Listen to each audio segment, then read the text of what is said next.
Commission are being held in person at the second floor meeting room of the Town Hall. Members of the public are welcome to attend this in-person meeting. Please note that while an option for remote attendance and or participation is being provided as a courtesy to the public, the meeting will not be suspended or terminated if we have technical problems that interrupt the virtual broadcast, unless otherwise required by law. Members of the public with particular interest in any specific item are encouraged to make plans for in-person versus virtual attendance accordingly. Please rise for the Pledge of Allegiance. I pledge allegiance to the flag of the United States of America and to the republic for which it stands, one nation, under God, indivisible, with liberty and justice for all. Thank you. Be seated. Okay, we'll go through the roll call. Please say present or here or something, if you're here. Only if you're here. Commissioner Rob Sheehan. Here. Commissioner Ed Laturco. Here. Commissioner Kent Moffett, he seems to be absent. Commissioner Bill Boyven. Here. Commissioner Sarah Walensky. Here. Commissioner Indra Deb, I know he's absent. Commissioner Larry Cohen, myself, I am here. Conservation Administrator Eileen Coleman. Here. Assistant Conservation Administrator Lucy Hanson. Here.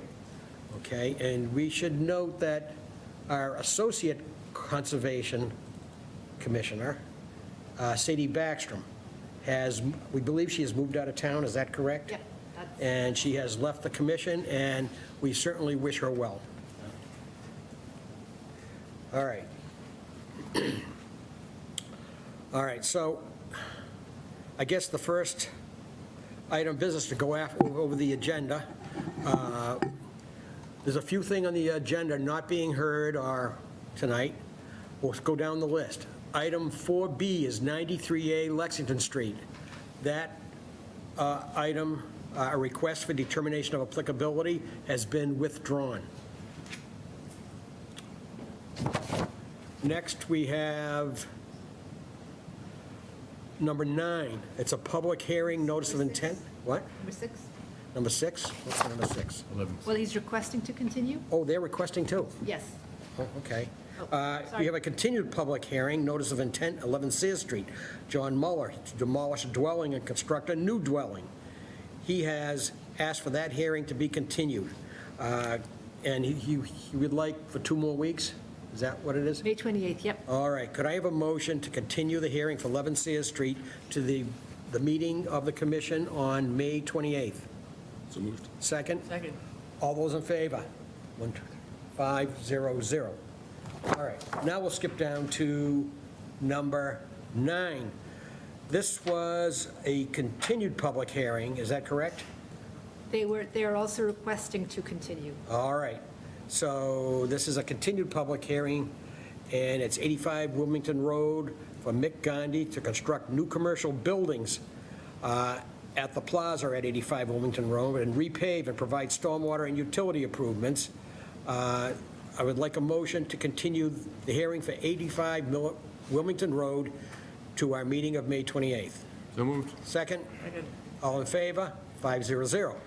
Next, there is number 10, the public hearing for notice of Wall Street, and it's to demolish the existing building and to construct new commercial buildings to repave, provide stormwater and utility improvements. It was already continued to May 28th, so that will not be heard tonight. And finally, we have a continued public hearing, notice of intent, 7A Street, American Maplewood Properties, LLC. It's for material storage and crushed stone parking areas. And that one was continued to May 28th, so that will not be heard tonight. So I guess we'll get started on what's left. Public comment. Is there anybody here for public comment?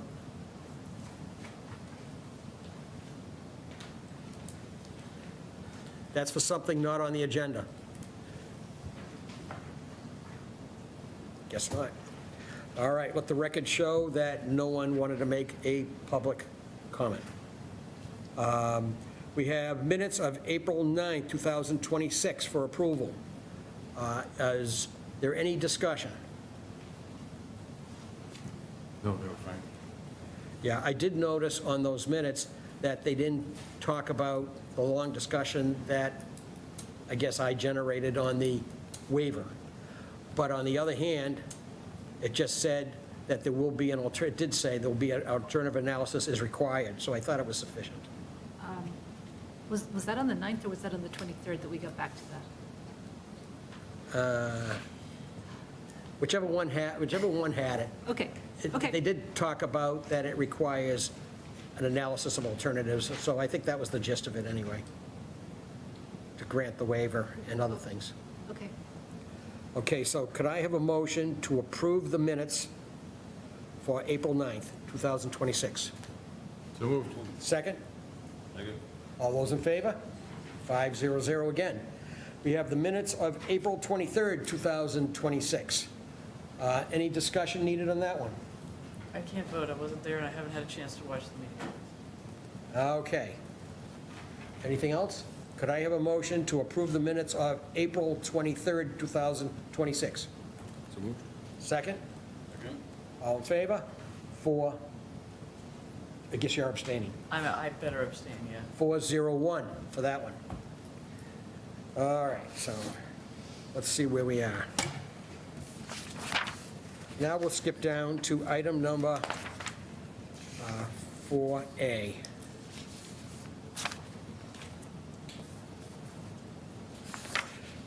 Notice is given, the commission will hold a public meeting, during which time we have a request for determination of applicability filed by Anna Brasilio for construction of a porch within a 100-foot buffer zone to bordering vegetative wetlands.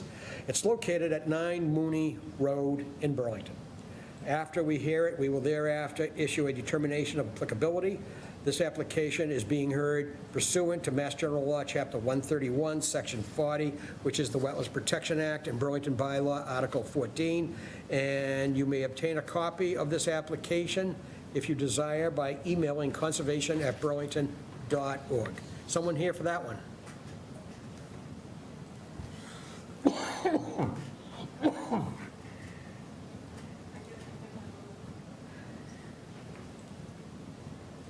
All right, good to see you. Can have a seat. Have a seat. And we always start this the same way. You introduce yourself, you say your residence where you live, and since you're making the application, you get to talk first. Okay, Alexandra Johnson. We live in 9 Mooney Road, we're the owners, and with me I have Anna, who's representing our contractor, Winter Hill Builders. Okay. And you want to say what you're doing?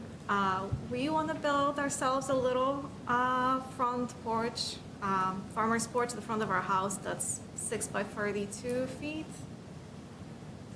I guess that's it. Well, that was very succinct, thank you. Okay. Tell us about the resource areas under this application, please. So this one came across my desk as a building permit, and I noticed that it was in the buffer zone, and I'll just give over to that plan actually, of the wetlands that were recently delineated for the middle school fields project. I believe that's DEP filing number 122713. I could be wrong. So as you can see, and I can zoom in closer on our screen here. So here's 9 Mooney Road. Here's the 100-foot buffer to BVW. They obviously didn't extend the line all the way through this property because it was off the school property, but you can follow the general line to where it would probably be. I think I mocked it up myself. This is approximate. So their proposed farmer's porch is pretty small, but it is technically speaking in our buffer zone. And since this is a pretty contentious area, given how long it took us to permit that, it felt important to bring this in front of the commission. So we asked them for an RDA. As far as we're concerned, there's a fence between the property and the resource area. So it's actually quite protected in that way. It's a small project. There's no stormwater management required. It's way below that threshold. I think that's all I have to say about it. So in, No, you're going to conditions. Lucy, so in summary, the project, half of the project's in the very outer part of the 100-foot buffer zone, is that correct? Yes, that is correct. Okay, all right. All right, so, Ed, anything on this? Okay, Rob, you have anything? No. Sarah? No concerns. Bill? Just one question about how the drainage from the roof over the porch is going to be handled. Will it have a downspout or just, what's the plan? Drainage. All right, so, and you are, again? I'm Anna Basilio. I'm with the contractor. Okay, all right. I think, so why don't you repeat the question? My question is the porch itself, the roof of the porch, how is that runoff going to be handled? Is it going to have a downspout or just strip off into a drip line? I'm not sure if we're doing gutters there, but if it's a requirement, we can definitely do gutters on that porch roof. I think we're planning to put them on the sides around the porch. So wrap around on the sides of the porch. Yeah, maybe just one downspout going down to one side. Okay. You're going to have to move the existing downspouts though, right? Yep. So that's- Probably, yes. If it runs, yes. It does. It runs right across where the existing ones are. Okay. And you're just going to have the downspouts go onto the lawn, or there'll be a little stone, or what? How will it be designed, do you know? Do you have an idea? To the present loan, yeah. All righty, that's my only question. I don't see anything else here. Is there anyone else that has a comment on this? Okay, so we have prepared a negative conditional determination draft? We have, yep. All right, so what that means is you will issue something that has a few permit conditions on it, and it essentially means if it's voted for, which I guess is likely, then you adhere to a few general conditions, and we don't expect a problem with the wetlands at all. So she's going to review it. If you have any questions, you can ask, otherwise we'll take a vote. Lucy, you want to do the honors, please? Have they seen this? They received it. Okay. All right, so this is a negative determination of applicability for this project. It is quite a small permit, so it's going to be easy to go through.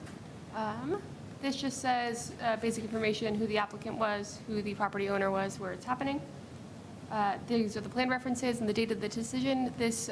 They'll vote today. If they vote to approve it, that is, issue a negative determination, it will be sent out and formally issued on Tuesday of next week. This describes the project as constructing a 6 by 32-foot farmer's porch. Forgot the word porch there. Oh, yeah. Constructing farmers. Attached to the front of the existing house within the buffer to bordering vegetated wetlands. The proposed work is within the 100-foot buffer. I approximated about 85 feet away at the closest edge. This just says that the commission will shortly vote to ideally issue this negative determination, and these conditions that follow apply to this project. And here they are. This decision is for work outlined in this project description. No other work has been reviewed or permitted. Prior to commencing any work that is permitted, beyond what is permitted, you will have to check in with us. So if you're going to make any changes, give us a call, send us an email. Prior to construction on the site, sediment barriers shall be installed and inspected by conservation staff. This should be 9-inch straw wattles staked in. Feel right for this? We were talking about, since you've already got the fence line there protecting it, maybe some straw wattles along the frontage of your property. You'll see them all over town, the little like straw worms. Those should be staked in just to keep stuff from migrating off the property. No removal of trees or shrubs or any alteration of naturally vegetated areas is permitted by this decision. All construction and demo materials and excavated soil shall be disposed of off-site in a legal manner. No tracking of sediments onto public roadways. No filling or grading is approved under this decision. And no invasive plants shall be planted anywhere in Burlington. Those are all standard conditions there. This is just highlighted because we wanted to confirm it with you, which we have. Rooftop runoff from the new farmer's porch shall be directed to grass and not discharged into the driveway, roadway, or adjacent lots. I believe on site we saw one of the downspouts is directed towards the driveway now. If you could angle it back towards the grass, great. This condition here gives us permission to enter your property, to evaluate compliance. Really great news for you is it's at the front of your house, so it will probably look like me driving by, hopping out, saying, looks good. Not any wandering back into your yard. This just says any non-compliance with these conditions shall be deemed a violation of the Wetlands Protection Act and could be subject to fines of up to $300 per day. So do your best to not do that. Does it still say to put the erosion controls along the side? It says, Why don't you down along the northwest edge? Yes. What are we talking about? We were talking about wattles at the frontage, just because the work is happening in the front and it's going to get a bit bare, but also at the side closer to, just in front of the fence. Where there's Closer not to the fence. wetlands. Closer to the wetlands, yeah. All right. That's all. Okay. All right, do you have any questions or anything? No. Okay. It's not too much, actually. All right. All right, any questions from the commission? Anybody have questions? Okay, could I have a motion to issue a negative conditional determination for the project at 9 Mooney Road to Anna Brasilio to construct a new farmer's porch under Burlington Bylaw Article 14 in the State Wetlands Protection Act? Second. Second. All in favor? 500. You're all set? Thank you very Thank you much. so much. Great, thanks, good to see you. All right, so the next one we skip down to, okay, is, let's see. Okay, item number 5, it's a public hearing.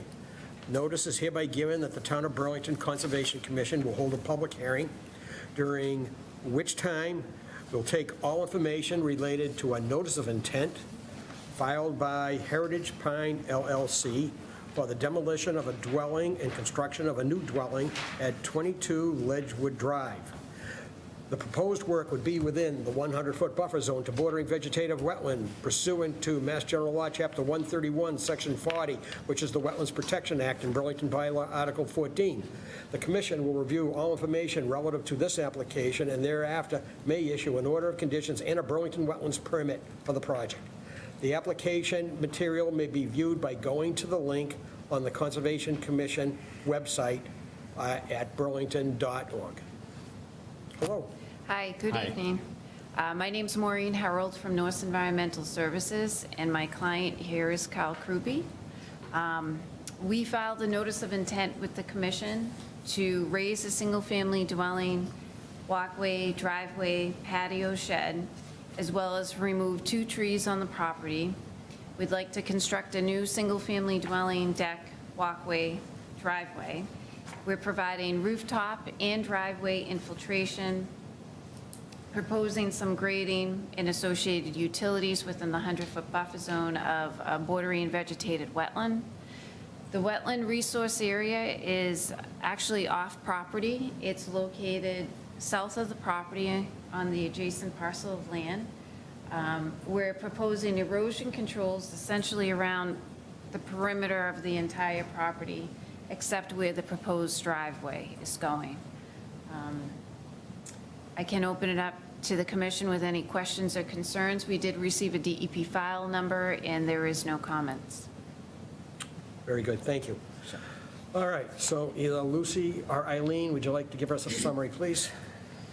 Well, the great thing about going after Maureen is she gives a really excellent little summary, and I don't have to say very much. There's a wetland behind the proposed work. It's only about 15 feet behind the existing fence, so it is pretty close. These are small lots on Ledgewood, so it's only about 10,000 square feet. So it's kind of tight. As she explained, all of the work is going to be, probably all the work is going to be within the buffer to the bordering vegetated wetland. The closest work is, I believe you're planning to keep the existing fence, is that correct? Correct. Yes, But there is, I think, a shed you're hoping to remove, yes. and 2 trees that they would like to take down, and both of those are right up against that fence, so they're pretty close to the work. Right now, we have no concerns about the housework. We just might want to talk a little bit about the trees and shed. And by the way, just to remind everybody, this was an administrative error on my part that meant that it didn't open 2 weeks ago when it should have. because I made a mistake with the legal notice.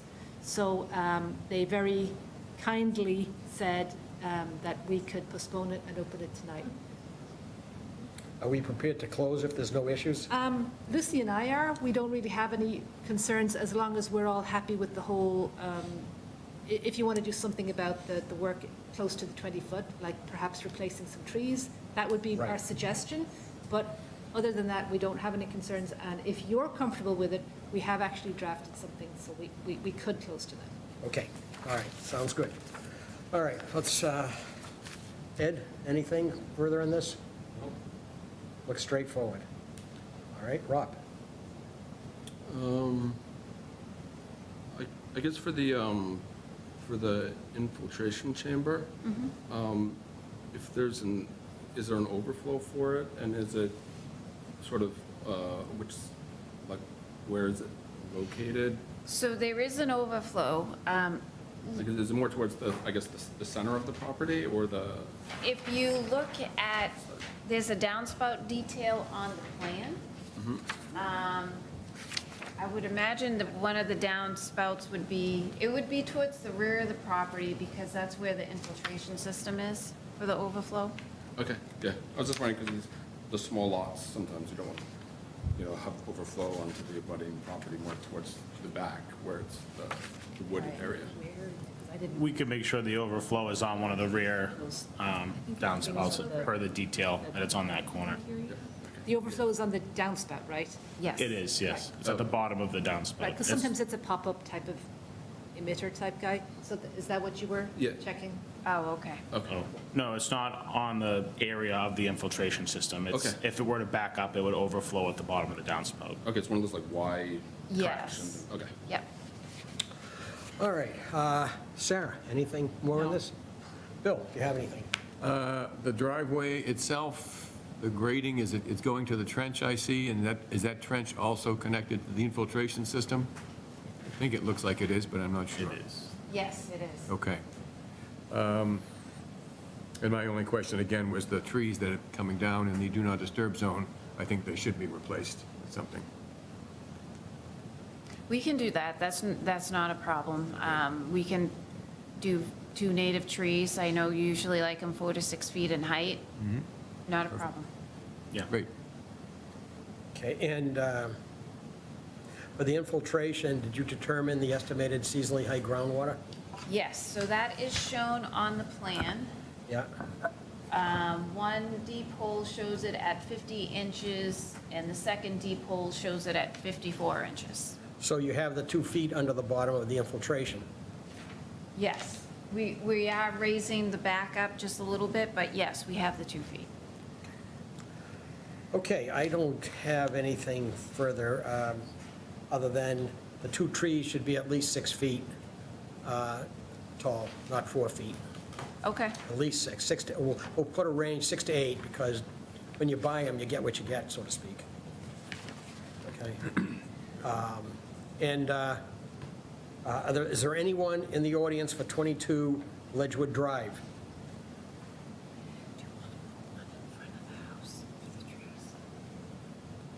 it's just tight. I don't see anyone or hear anyone. All right, so hearing nothing, we have, it looks to me like there's no outstanding issues.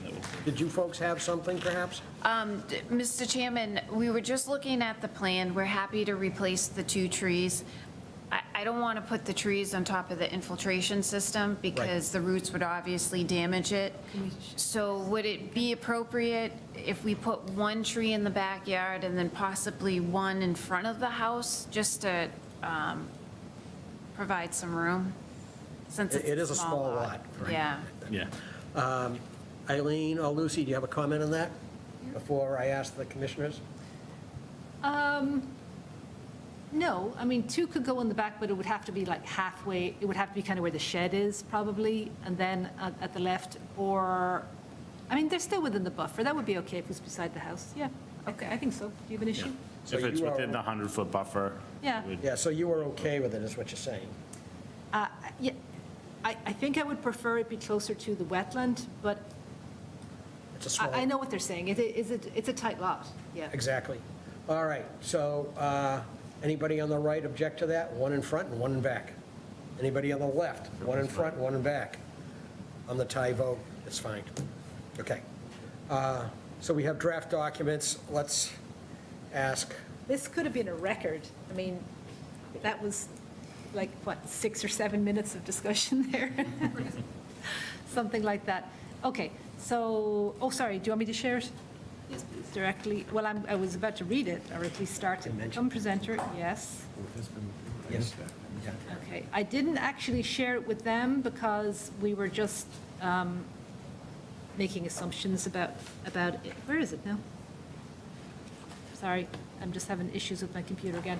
We were sort of just making assumptions that it would be, that you would be amenable to that. I'm sorry, let me just see if I'm actually sharing the right thing before I continue. Okay, I am. All right, things that are highlighted are just because we're going to fix the dates this evening. We weren't sure whether we were going to be continuing it or not, so I'll fix the dates. But it's basically hearing open May 14th, hearing closed May 14th. Have these folks have received a draft? No, but I'm fairly familiar with the town's order, so I can follow along. And I'm sorry that I forgot to print you. Not a some. problem. But- Sorry about that. But if we misrepresent anything, then catch us right now and we'll get it right, okay? Okay. A notice of intent, let me make it bigger, I can't even read my own screen now. A notice of intent, Burlington bylaw, wetland bylaw application was filed for the demolition of an existing dwelling, walkways, driveway, shed, and patio, and construction of a new single-family dwelling, walkway, driveway, and deck within the buffer zone to bordering vegetated wetland. The project also included installing an infiltration bed, grading, removal of 2 trees, and planting of 2 replacement trees. We had suggested 2 trees and 2 shrubs, but if the commission is okay with 2 trees, then, are you? Okay, 2 trees. This lot is 10,000 square feet. Then we go on to explain the timeline, including the mention of the administrative error, so we didn't open at the right time, and it got postponed to the next meeting. We referenced the plan and the drainage report. Then we go on to say that the proposed work would be within the 100-foot buffer zone to bordering vegetated wetlands. The closest point of the proposed new dwelling, the rear deck, would be approximately 43 feet from the BVW, and the closest disturbance, that being the shed removal and tree cutting, would be approximately 15 feet from the BVW. The commission votes to waive the 20-foot no disturb. The commission finds that this project is exempt from the Massachusetts Stormwater Management Regulations as it is a single-family home project. The wetlands bylaw regulations include performance standard in the buffer zone, which states that runoff from any new impervious surface will be infiltrated to the maximum extent possible. And in accordance with this, the applicant is proposing to infiltrate most of the new rooftop into a bed of 8 Coltech C100 chambers designed to reduce stormwater runoff rate and volume up to the 100-year storm event, and a new driveway into a 2-foot wide by 2-foot deep stone trench. The applicant shall provide photographic evidence of installation. Erosion and sedimentation controls will be implemented during construction. Estimated seasonal high groundwater was at 54 inches below the surface at the site of the proposed chamber field, and the bottom of the stone surround for the chambers is designed to be 2 feet above the water table. This permit will also serve as a permit under the Burlington Stormwater Bylaw. Most of the rest of the next page are just standard. They're saying you will also use erosion controls under the wetland bylaw. And we are proposing a bond of $2,500 for this project. And then I'll switch over to the, I'm sorry, now where have I gone? Draft decisions. Edgewood. I didn't have this open in time. Okay, this is now the order of conditions, so this is the DEP part, and we're referencing the same plan and the same drainage report. The first few conditions are standard. Carl, you've probably seen some of these yourself, right? Yes. We're saying that the project will comply with the reference plans, and The order permits work within the 100-foot buffer to wetlands. No work within any other resource area has been permitted by this decision. We are also adopting the findings pursuant to the bylaw. Next few conditions are pretty standard. Then we go down to several pre-construction conditions which require you to let us know within a few days before the project starts that you're going to start the work, at which time we'll be requiring that you have your erosion controls in place, you have your DEP sign in place. We'll go out and inspect all those things with you. You must have the order and the bylaw decision recorded at the Registry of Deeds at that time as well. We are asking for erosion controls to be installed along the erosion control line as shown in the reference plan. I've actually forgotten it was shown in the plan, right? Yes. Sorry, this ended up being so fast in the end. 9-inch straw wattles and sediment fabric filter fence around the limit of work. I'm not exactly, Lucy, I think, highlighted this part. Materials should not be stockpiled on the site within 50 feet of the wetlands nor at a location that would allow materials to run into the street. The stockpile shall be located at least 20 feet from the street. We're probably wondering where with the Yeah. size of the site. I can explain that. So that actually was a condition that was left over from the last permit that we did on Ledgewood, which was a similar size and a similar distance to the wetland. So that was the condition that we gave for that property. It also, like, looking at the site plan, it's just so hard to adhere to that. And so I wanted to flag it. So hard to adhere to what, please? So the size of this lot is so small, so it's Requiring it to be 50 feet away from the. Right. Anything that is- It'd be very difficult. yeah, 50 feet away from the wetlands and 20 feet away from the street is where the house goes. Right. So I just Well, wanted to. where are you proposing to do your stockpiling, say of soil for the foundation, for example? So, for the most part, there shouldn't be very much stockpiling as is. There's not much to generate. The type of home it is, it's a frost wall. It's not like we're excavating out the full volume of the house. So we would probably put it, the most amount of room is in the back left corner of the lot, where we would probably stockpile it, but you're talking about a short period of time. Most of it's going to be used in backfill and then removed from site. Can we not- say 30 feet? Is there enough room to keep it 30 feet from the wetland? I think that could be yeah, we could do something with that. Just, right, and there is a stockade fence along Yeah. the back Yeah. property And you're gonna have line as erosion well. controls in there. And then would have the erosion controls in front of that and the wetlands off-site. But we can certainly stockpile it as far away as possible. I'll say 25 for now, because I do hear what you're saying. Yeah. And then the rest of your loose material should be kept properly stored, is what the next parts are saying. Keep your work sites clean and sweep the roadway at the end of the day. The Commission reserves the right to require additional erosion controls if necessary. Then for work involving filling and grading, no additional grading beyond what is shown on the approved plan shall be permitted without telling us and getting permission for that. They do have grading shown on the plan.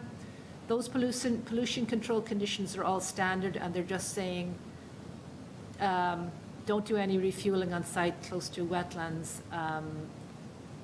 Don't dump anything into the wetlands. I don't know if you guys want to say, he says he's keeping the stockade fence, but if you find that is it in good enough shape to keep? There's a couple of panels that need to be repaired, but it's largely okay. Okay, because I was going to talk about the gate. And then no pesticides, herbicides, fungicides should be used within 100 feet of the wetland. Stormwater management, as we said before, it'll be infiltrated into a field of 8 Coltech C100 chambers, and the storm runoff from the driveway shall be directed to stone trenches, and please provide photographic evidence of stormwater management systems being installed. The removal of 2 trees is permitted by this decision. Removal of any additional trees will require additional approval from the Commission or Administrator, and may require submission of a written assessment from a certified arborist that they pose a hazard. 2 native trees, this was standard wording that we had used before. 2 native trees with a minimum 2.5 to 3 caliper with them. It's reading funny, but Could you repeat that, please? we had said 2 native trees with a minimum caliper of 2.5 to 3 inches. That's pretty big. That's what we had required before. If you want us to change that, that's fine. This is the time to do it. Does anyone have an opinion on that? It's a small lot, so I was not necessarily looking for mega Well, they're going to trees. get bigger. If we could stick with the 6 to 8 foot height versus the That's what we- 2.5 to 3 inch caliper, that would be preferable. You probably won't find a tree 2.5 to 3 inch caliper and 6 to 8 feet high. It's going to, you're talking a substantial tree. You Correct. would need a crane, Mr. Chairman. Yeah. I understand that. I was going to say 1.5 inch caliber or 6 to 8 feet high. Sure. Does that sound like it's compatible? Yes. Okay.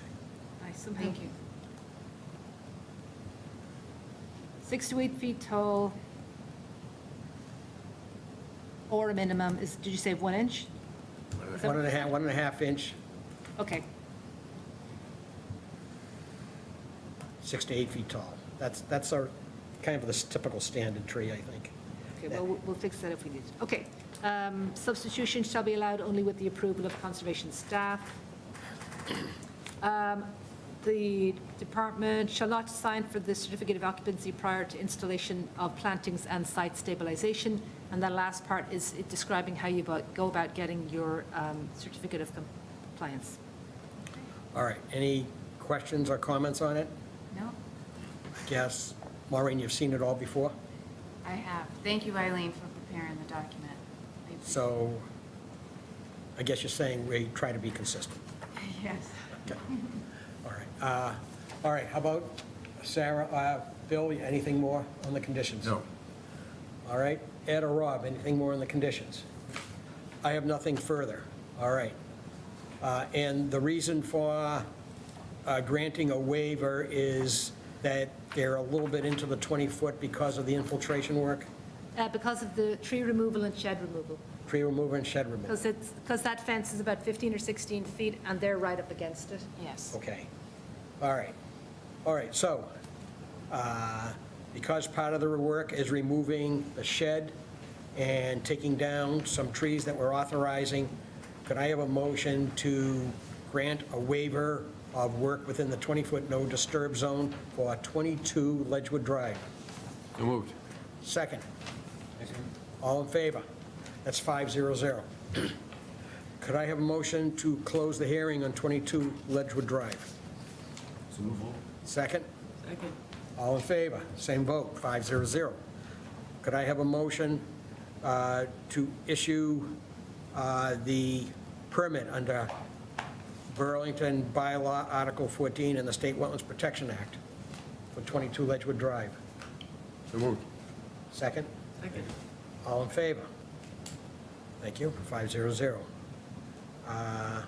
Could I have a motion to adopt the findings under Burlington Bylaw Article 14 for 22 Ledgewood Drive project? Second? Second. All in favor? 500. Could I have a motion to require the posting of $2,500 surety for the project at 22 Ledgewood Drive under Burlington Bylaw Article 14? So moved. Second? All right, and this is consistent with all the nominal houses that we do. All in favor? 500. You're all set. Great. Thank you very much. Looks like we didn't Thank you. delay you too much. No, thank you. Have a great night. Thank you very much. Have a nice evening. Have a good one. Okay.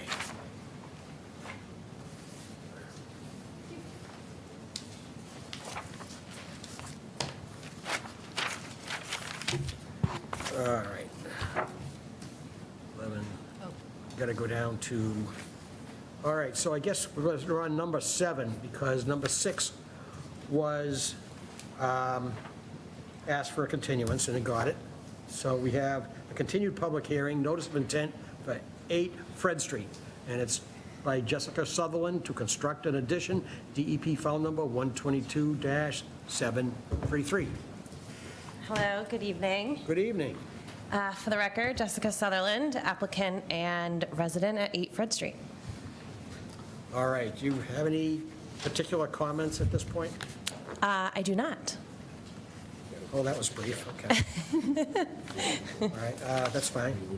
All right, so Lucy or Eileen, you want to give us a summary of where you think we are in this one?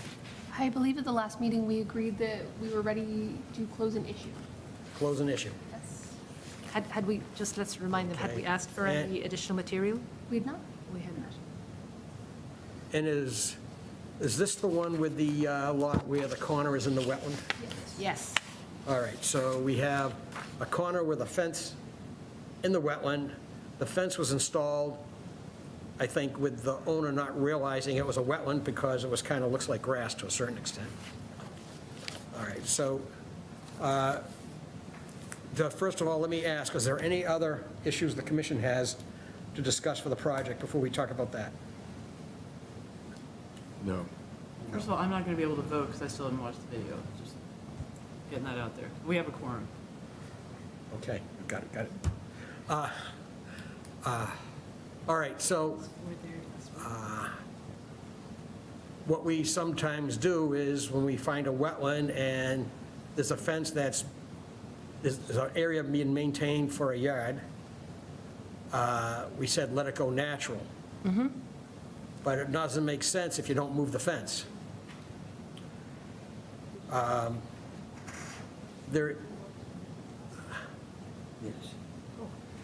Is there? Sorry, I was just checking to see if Ed had watched the last meeting, because I was afraid we mightn't have a quorum that could actually vote. But he says he did. So we're all- Sorry to interrupt, it was going to be a big deal. So, suggesting to the commission whether we have any other alternative than having them take what is a squared-off yard and then make a triangle out of it. Are they proposing any plantings at this point? They were not, but that might be an idea as a compromise. So, would you prefer, like, we're always seeking native shrubs and native plants, and I think Eileen just kind of suggested like a quid pro quo, like, rather than having you change the configuration of your yard and chop off that big triangle there, and then say you got to plant it and let it go natural and stuff like that, maybe we can get something in exchange that would be mitigation for that, and you just leave it the way it is. How do you feel about that? I don't have any problems with it, especially because I know last time we discussed moving the fence would be more disruptive to the wetlands area. Of course. And obviously, knowing it is a wet area, I think native plants and shrubs would only benefit absorbing water as needed. Yes. Okay, that sounds like where they got the beginning of a deal. All right, The concept of it. concept of a deal. Yes, as yes. some people say. So what would be appropriate? Are we talking about some combination, modest combination of a shrub and trees? Did you put a proposition again? We had just thrown something in as an idea. I would suggest at least a couple of shrubs over there, or a tree, if Jess is open to it, tree and a shrub or two. It's written plantings? Oh, I just wrote plantings. What's that? Sorry. I just wrote plantings, question mark, on Okay. the, on the draft, because I knew we were going to discuss it. It was an idea. Okay. So do you have some preference in what you'd like to do there? I would say, honestly, whatever we feel is best at survival and best at maintenance. Are we talking about planting in that area? Is that what you're thinking? I was just about to pull up the plan. Yeah, I think, There's plenty of land back there for there to be plantings. I mean, is your yard typically I know it says won't. wet from water coming from that area? Just that corner, You're Just that saying corner. That's right, because, yeah. and usually only when, like, days like today, but it would dry up pretty quickly, given we haven't gotten a lot of rain. Okay, I lost it again. Okay. Maybe a tree that really likes to be wet, maybe, I just put an American hornbeam in my yard, in my wetland corner. What is that? Is that like wet? Is that a good one for, oh, I hadn't, okay. What is Or it? Red maple trees, Red maple? American hornbeam, is it? Hornbeam, yeah, Yeah. something different. And is there room for more than one? Maybe a shrub or two if she'd be open to it? How would that sound? How about one tree and two shrubs? How does that sound? How about one tree and one shrub? I think we're in a negotiation. Oh, boy. She's tough. That sounds fine. Okay, Sarah, you okay with that? It's fine. Are there any requirements around the shrub? Well, it has to be native. Sure. We'll probably word it, Lucy's probably putting some wording in right now, that you can, that she can come to an agreement with staff as to species. Great. Okay? Yeah, sounds good. All right, should we put a specification on the size of the tree? Certainly can. And I would suggest that it goes in front of the fence in order to Right. make up for the fact that it's not being moved. So we do have one tree right there in front of the fence, so I just want to make sure it is not competing from a branch and growth standpoint. There is a tree already right there. Why don't you talk with staff about placement? Just somewhere nearby. Okay. in case. Great. Anywhere along the fence is going to be close to the wetlands, so. Yeah. That fence is like either just inside or just practically on. So All right, we So can I- come up with it, we can come up with some spots. Great. I think we have reached a deal. Okay. Is there anything else from the commission? Is there anyone, this is a hearing for 8 Fred Street. Is there anyone here that has a comment for 8 Fred Street? Nobody online? No? We didn't notice until, I didn't notice until maybe today or yesterday that on the plan, it actually shows a 25-foot buffer and a 50-foot buffer when it should be 20 and 40. It doesn't change anything, and I'm not suggesting that we have or change the plan at this point. Yep. We'll just be aware of it. I just wanted to point it out. To plant the tree and shrub, but does it require a waiver of the 20-foot no disturb? Not for planting? Is it disturbance to put something in the ground? We usually don't require like a filing for planting, so I would have said, you can, you know what, if you prefer to just err on the side of do the Because waiver. theoretically, the soil says they're in a wetland plant. They might be in the wetland or close to it, All right, so we'll just waive it. yeah. Okay. All right. Anything else from the commission? All right, then, could I have a motion to grant a waiver for the project at 8 Fred Street for work within the 20-foot no disturb zone under Burlington Bylaw Article 14, DEP file number 122-733, for the purposes of doing some planting in the rear of the yard? Is there a motion? So move to the Second. Second. All those in favor? 401. Do you want to go through the actual decisions? Oh, yes.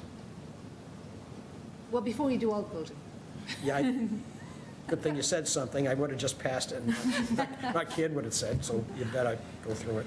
Now, Jess did receive copies, but only this afternoon, so I'm not sure she had a chance to go through it very carefully. But like we said with the last people, these are very, very standard with us. Yep. We just Very, tweak. very similar. We tweak. Yeah, I looked through it, I looked through some previous ones. I didn't have any concerns or questions. Okay. All right, actually, let me start with the bylaw. That's my bad. Where'd that guy go? Come on. My work, the computer. Getting old. All right. Can we also make it a bit bigger? I'll yeah. drive if you want. Oh, yeah, feel free. All right, much like the last one, ooh, file number is wrong. 733, that's on me. Okay, we'll fix. Yeah, I'm gonna highlight that so that I make sure it makes it into the final version. So, much like the past handful of permits that we put out, this one has a lot of the same conditions. So we start out with laying out all of the information about who you are and where you are. In the findings, we've described the project as a notice of intent that was filed for the removal of an existing 16 by 16 addition and attached deck, and as well as part of the existing asphalt driveway and patio and front steps. and for the construction of a 20-foot by 24-foot addition and an 18-foot by 8-foot deck and front landing. The work will be within the riverfront area of Long Meadow Brook and within the 100-foot buffer to bordering vegetated wetlands. The degraded area on site will be reduced by around 1,100 square feet, so the commission has accepted that no mitigation is required under 310 CMR 1058-5. The project proposes less than 10% alteration of the riverfront area, and an alternatives analysis demonstrates that the addition is placed as far from the stream as is feasible. This once again repeats the jurisdictional areas. Here is the filing history saying that you filed it, we opened it, we're going to close it. Here are the plan and document references as you have submitted them. Here they are. Once again, we are seeing these standard wordings about wetland functions and values. Stormwater is, let's see, we find that this project is exempt. Since there is a reduction in impervious surfaces overall, no additional stormwater management was proposed, and we are not requiring any. Erosion and sedimentation controls will still be implemented during construction, minimizing the impact to the resource areas and to the stormwater system. Thank you very much. Resource area findings say that this is within the riverfront area of Long Meadow Brook once again. We find that there are no feasible alternative locations for the addition. Furthermore, let's see, commission finds that the addition of one planting of native trees, well, I'm gonna fix this. She'll tweak the wording. Yeah, I'm gonna One tree, one highlight tree. those specific words here. We'll come back to it when we are not in front of an audience. You're responsible for obtaining all other permits that you might need for this, in addition to this one. Here are the same standard wording. No construction will take place on site until the installation of erosion controls. If that happens, it will be very sad for everyone. It's true, it just won't be fun for anyone. The use of fertilizers, pesticides, herbicides, and other chemicals create potential adverse impacts to the adjacent sensitive areas. Please don't do that on your property. This refers to the order which we're about to go through, saying that this also covers all those conditions, and it appears that we are proposing a $2,500 bond. I believe that should be discussed, but we can come back to that. Yeah, I was going to just leave it to administration, and we'll bring it up as a thing. Yes. Let's switch over before we get distracted by that. Okay. Fantastic. Once again, plan references. Proposed activity shall comply with the above referenced plans. If it deviates, let us know, we'll have a discussion. This document shall be included in all construction contracts and subcontracts. These are standardized things as well. In issuing this order, we will adopt the findings under the bylaw as well. This permits work within the riverfront area of Long Meadow Brook. We are being so redundant with that. It's really happening there. Let's see. So It's a this- stream, it's important. No, it's so important. It's so important. I just What was I've said that? Long Meadow Brook so many times. She's just referencing Long Meadow Brook about 16 times. It's right there. Okay. So this is some more standard wording, which I believe you've read through this and maybe feel comfortable with it. Yes, I would say, though, the only thing all the way at the beginning that I just realized was it didn't include the mention of the 20 by 24 impervious patio. The addition is there, but not the patio. That's a really great catch. Yes. In the one that we, In the project description. Lila? Okay. yeah, I will make a note of that and go back to it. Great. Let's make that note really quick. It's not off screen for me, it's just off screen for you. Patio. Okay. We will make sure that that gets remarked upon. And I've got to scroll back down. Okay. You shall give the commission or staff written notice not less than 2 and no more than 5 days, business days prior to the commencement of activity on site. We will do a pre-construction visit. At that point, we will verify that the order has been recorded at the registry, that your surety bond has been management and riverfront enhancement. Impervious cover will be reduced on site, so there is no new stormwater storage proposed with this project. No removal of trees is permitted. If you need to remove any trees, please talk to us. The project has been designed so that there's a net reduction in degraded area. So we accept that there's no additional mitigation needed under the riverfront requirements. This is some wording that I was playing with while everyone was talking, so just confirming we agreed 1 native tree and 1 native shrub. Yep. Okay, and I don't know how to word this part about the fence. If anyone has any inputs, I would also, if we could strike inside of the fence, since we will discuss Yes. location. Since you will what? Well, we're going to discuss the location. Well, it's going to be in. It will, okay. Well, okay, it's got to be, okay, we can talk about location as long as it's in or close to the, I would have said inside, but as long as it's in the wetland, or very close to. Are you okay with Lucy massaging the words a little there? Okay. So they'll be planted in the wetland such that the fence does not have to be existing fence. How about that?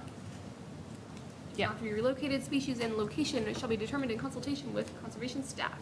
Yep. They shall be monitored for 2 full growing seasons, and those that fail to survive shall be replaced. Surety will not be returned until the plantings have successfully survived 2 full growing seasons, and we will not sign a CO prior to site stabilization.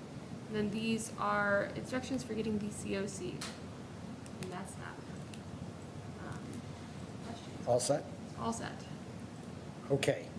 Do you have any questions?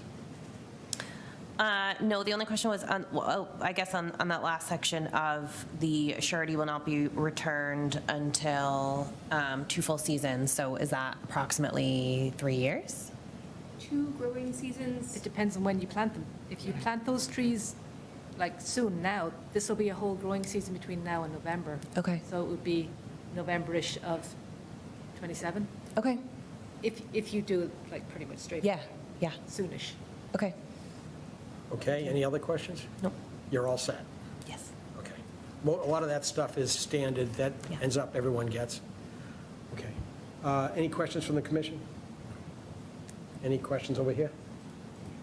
All right, we already did the waiver. Okay, could I have a motion to close the hearing for 8 Fred Street? So move. Second? All in favor? 401. Yes, you're abstaining, right? Okay. Could I have a motion to approve the permit under Burlington Bylaw, Article 14, in the State Wetlands Protection Act for 8 Fred Street, DEP file number 122-733? Second? Second. All in favor? Same vote, 401. Could I have a motion to approve the findings under Burlington Bylaw, Article 14, for 8 Fred Street, DEP file number 122-733? So move. Second? Second. All in favor? Same vote, 401. And what were you suggesting as the bond? We had written 2,500, but I will say, I mean, what will you say? How about- Well, given the nature of this project, We had been discussing this recently and looking back at filings, and we're feeling like we're not asking enough for bonds. You sometimes don't like to ask for a lot of money when it's something like an addition, but if you ask for a very small amount of money, like $1,000, it's almost not worth their while to get an as-built plan, because that costs more than that. We would just suggest that, we move along with the inflation. so you're suggesting like, I'm not necessarily saying that we do it exactly tonight. This is just something that we were discussing because. so you're not saying we like up it by a I factor wouldn't of 10, necessarily do it 25,000? for Jess as the very first person, maybe, but this is just something we were discussing. We wanted to put it in your ear. I was going to bring it up during administration, but now you've heard. Oh, so this is essentially an addition, correct? Yes. And the amount of plantings that we have agreed on is 1 tree and 1 bush, correct? So given those facts, is 1,500 reasonable? Seems like what we've done in the past about that. We'll have to consider our, Because we always set it at, we have been setting it, maybe it's low, but we always set it at 2,500, 3,000 for a house, a whole house. Well, though, we've been doing that for like 20 years. Yeah, I've looked at some old And files. houses do not cost anything like they did 20 years ago. At least we're consistent. This is true. This is- All right, could I have a motion to require the posting of $1,500 surety under Burlington Bylaw, Article 14, for the project at 8 Fred Street, DEP file number 122-733? Second. second. More discussion? All in favor? 401. You're all set. Thank you. All right, Have a good thanks so evening. much. Okay, we have one more before we get to the end here. We have a continued public hearing, 36 Upland. Good evening. Good evening. Thanks for waiting. Of course. So please introduce yourselves and who you're associated with or where you live, and then you can talk. James Geary with SHD Engineering, representing the homeowner, Rufina Brito. Hi, Rufina Brito, homeowner of 36 Upland Road. Would you like to say anything before we get started? No, That's fine. You don't want to update them on all of the, I don't know if you want me to go over through that. Okay. I didn't know if you wanted me to, or, that's fine.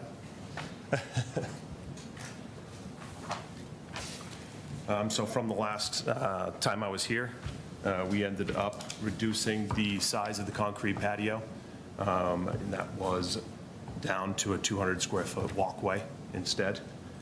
We added a resource recovery area, and the infiltration system has been added and designed, so that's shown on the plan.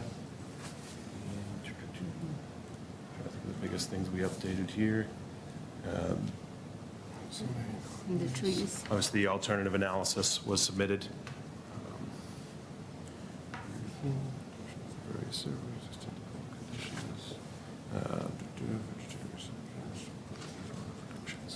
Those are the biggest items. We obviously added dimensions to all the buildings, setbacks, and made a little more clear about the locations for the riverfront area and the BVW lines, so. All right, thank you. Yep. All right. Eileen or Lucy, are you satisfied with what we've gotten since the last meeting?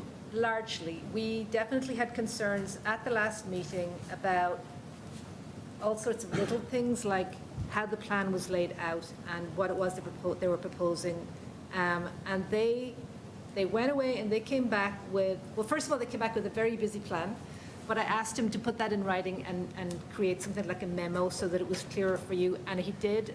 Mr. Geary gave us a nice, I think, pretty clear memo laying out what it was you had asked for. They did provide an alternatives analysis. They have provided a planting area. They're calling it a restoration. I wouldn't call it a restoration area because they're not really restoring anything, but they are providing some mitigation plantings, we'll call them, for work in the riverfront area, which I think is fine. They have reduced the amount of impervious surface. That's what you were saying with the whole patio thing, but they just have a walkway now. I mean, and they're providing some stormwater, management, and you're pretty okay with their stormwater, what they provided at least. So I think it's come a long way in just a couple of weeks. We're pretty content with it. If there are no further issues that need to be responded to, I do not- are you prepared to close? Yes. Okay. All right. Anything on the left No. for this one? How about on the right? Anything further? Sounds like we covered everything that needed to be covered. I'm all set as well. It'll be this one, yeah. All right.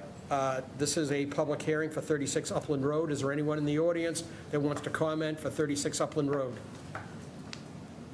Anyone online? No. All right, you want us to Okay, go so- through the, Let's go through. We got draft documents. Do they have a we copy? did send them copies earlier. James did catch a silly mistake, which I fixed, by the way. But let's go through it, and you can catch anything else that we didn't describe it very well, or whatever. Or if you have questions. Or if you have questions. Notice of intent and bylaw application was filed for construction of a 26 by 23.2 foot addition to an existing single-family residence. The project would also include construction of 11.4 by 21.2 foot deck, a 200 square foot concrete walkway, an underground stormwater infiltration system, and planting of 2 native trees and 3 native shrubs. The work would be in the 100-foot buffer to bordering vegetated wetlands, and that should say within, the 200-foot riverfront area of a locally regulated stream. The existing house, that being the deck, is 98.3 feet from the DBW and 102 feet from the stream, while the proposed addition would be practically the same, 98 feet, and 100 feet from the stream. The project proposes less than 10% alteration, about 820 square feet of the riverfront area. An alternatives analysis demonstrated that the addition is placed as far from the stream as feasible given the internal layout of the existing house. Jurisdictional areas, the work was located within the riverfront area to a locally regulated stream and the 100-foot buffer to BVW. We went into the filing history, which means that they filed when they filed. The plan references include the documents that they updated within the last couple of weeks, including their alternatives analysis and the memo. And again, we're repeating the fact that the jurisdictional areas being the stream and the wetland. The Commission finds that the project is exempt from the mass stormwater management regulations as it's an accessory project to a single-family home. But the wetlands bylaw regulations include a performance standard for buffer zone which states runoff from any impervious surface shall be infiltrated on site to the maximum extent possible. And they are directing stormwater from the addition to 2 Storm Tech SC310 chambers in a 9 by 12 foot bed of stone. And in addition, erosion controls will be set for the duration of the project. Again, we're talking about the fact that the work is within the riverfront of a locally regulated stream and there are no feasible alternative locations. The Commission is finding that there are no feasible alternative locations. Further, the Commission finds that the native planting plan provides the improvements required under the bylaw regulations when redeveloping in the RFA. Then if you just scoot down, the next full page or so is just standard things that are repeating things like, Are you not sharing it? and I haven't been sharing, but they have it in front of me, I have a copy. And I've been talking for like 5 minutes, nobody mentioned. And again, I think we probably have the same bond again, but again, we would like to revisit that at some point. We're suggesting a $2,500 bond for the duration of that project. Then if we switch over, I think I have the order ready to go too. Okay, the order. Again, we're referencing the same Lucy, you want to zoom in on it a bit? plans, she's got it, including the Thank you, that's good. I like it that way. including the updated ones. As we've already said to the other applicants ahead of you, the next few conditions are very standard. They're in every single one that we produce. We don't even touch those ones generally. It's just saying blurb about this is the project as it is, and you've got to include all your construction documents in your contracts. The orders permitting work within the riverfront area of a locally regulated stream and the buffer to wetland. No work within any other resource area has been permitted by this decision. If we skip down a little bit, because those were all pretty standard and you have read them, we move on to the pre-construction conditions, and as you heard me probably explain to somebody else, this is explaining that you need to be in touch with us before the project starts, at which time you should have installed your erosion controls, recorded the order and the bylaw decision, which you will receive next week. You need to record them at the Registry of Deeds and pay the bond and get us out to inspect, and then we'll approve that the project can begin. We're saying prior to the commencement of any construction activity on site, we're looking at number 32 now, by the way, erosion controls shall be installed along the erosion control line as shown in the reference plan, and we are suggesting, since your 12-inch compost tubes or staked hay bales or staked 12-inch straw wattles, since you're relatively close to a stream. Materials shall be stockpiled as far from the wetlands and stream as is feasible. In this case, we probably could have easily said 50 feet, but that shouldn't be a problem. You just make sure you're outside the tree line. No dewatering will be permitted on site unless you have an approved plan from us. If you find that you're digging and you're hitting groundwater, we'll want to know about it. Keep the streets clean. It's telling you to mechanically or manually sweep paved surfaces, and when Lucy's around doing inspections, if she finds that your street is dirty, you'll get a scolding. And the Commission reserves the right to require additional erosion controls. No additional grading beyond what's shown in the plan is allowed unless you come back to us first and get approval for that. The next few conditions are pollution control conditions, and again, they're all standard. They're also telling you don't dump anything into the wetlands and stream. Don't Don't spill anything. If you do, report it to the appropriate authorities. Don't refuel on site because you're likely to spill. Don't use pesticides, fungicides, or herbicides within 100 feet of the wetland, and that condition will be noted on the certificate of compliance as existing in perpetuity. Then under stormwater management and riverfront rest area enhancements, we have described the rooftop runoff. You're saying into 2 StormTech SC310 chambers. The applicant shall provide photographs of the stormwater management systems being installed. They should go to staff. They'll go to Lucy with some kind of scale on them, like a person standing in them or something, so we can see that they're the appropriate depth. And then maintain the stormwater structures per manufacturer's recommendations. This condition shall be noted in the certificate of compliance as existing in perpetuity. No removal of trees is permitted by this decision. If you find that something has to come down, come back to us and talk about it.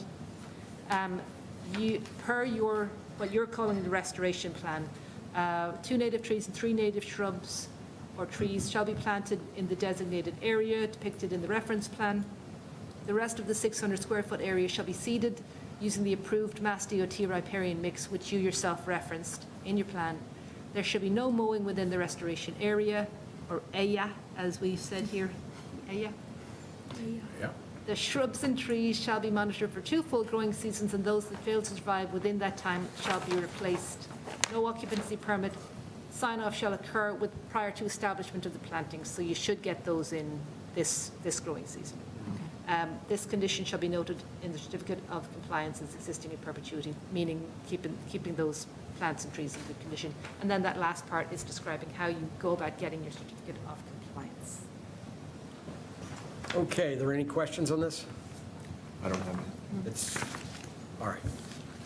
All right, how about the commission? Any questions on the conditions? Sounds good to everyone? Yes. All right.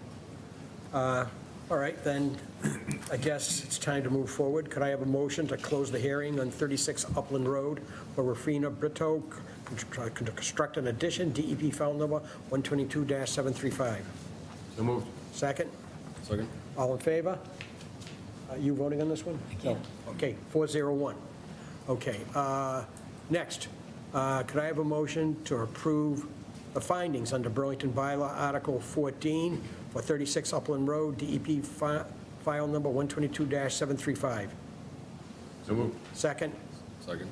All in favor? 401. Could I have a motion to approve the permit for 36 Upland Road under Burlington Bylaw Article 14 and the State Wetlands Protection Act for DEP file number 122-735? So moved. Second? All in favor? Same vote, 401. Could I have a motion to request the posting of performance surety in the amount of $2,500 under Burlington Bylaw Article 14 for 36 Upland Road, DEP file number 122-735? Second? Discussion? All in favor? 401. You're all set. Thank you. Good, thank you very much. Appreciate it. All right.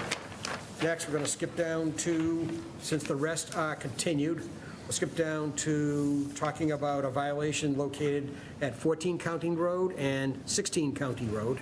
Come on up. Do you want to deal with them together, at least for the initial part? I think that's probably most expeditious. Yeah, probably. Yeah? Yeah, I think it's easier Talk about the whole thing, as one unit. right, and then, But we did draft separate enforcement orders. of course, Okay, good evening. My name is Mary Trudeau. I'm a wetlands consultant, and I've been working with Dominic Costa and Andrea Calandrillo. Calandrillo. I'm sorry. And they are before you this evening because they have a violation on their properties at 14 and 16 County Road. The properties are adjacent, and the work that was done without a permit on either lot is very similar and likely occurred about the same time. The property at 14 County Road is owned by Mr. Costa, and on his property, there was the removal of vegetation, brush, shrubs, vines, and perhaps saplings. And all of that woody material has been piled at the edge of the wetland and then moved, it is probably 20 feet deep, 10 or 20 feet deep. The pile of wood, of brush, yes, so it's a good-sized pile. And it's just sitting there. There does not appear to be any earthwork done with respect to adding material or filling on the site, but the surface of the substrate is disturbed from the activities that have happened out there. The property at 16 County Road had very similar activities with one exception. The trees and I think 3 trees were cut down and chipped on this lot, and the shrubs and buffer zone plantings that had been between the wetlands and the lawn area were all cut down and removed as well. On this property, though, there were 2 differences in the scope of activities.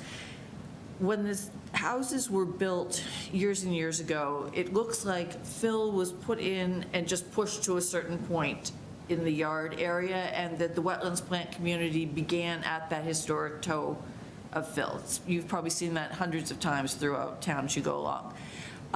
This one appeared to have had a little lip, so it was almost like a berm that was running along the wetland edge, and the machinery that was out there pushed portions of this fill material into the actual wetlands. So on the Calandriello property, there is actually an area of fill within the bordering vegetated wetlands that needs to be remedied. That material will need to be pulled out.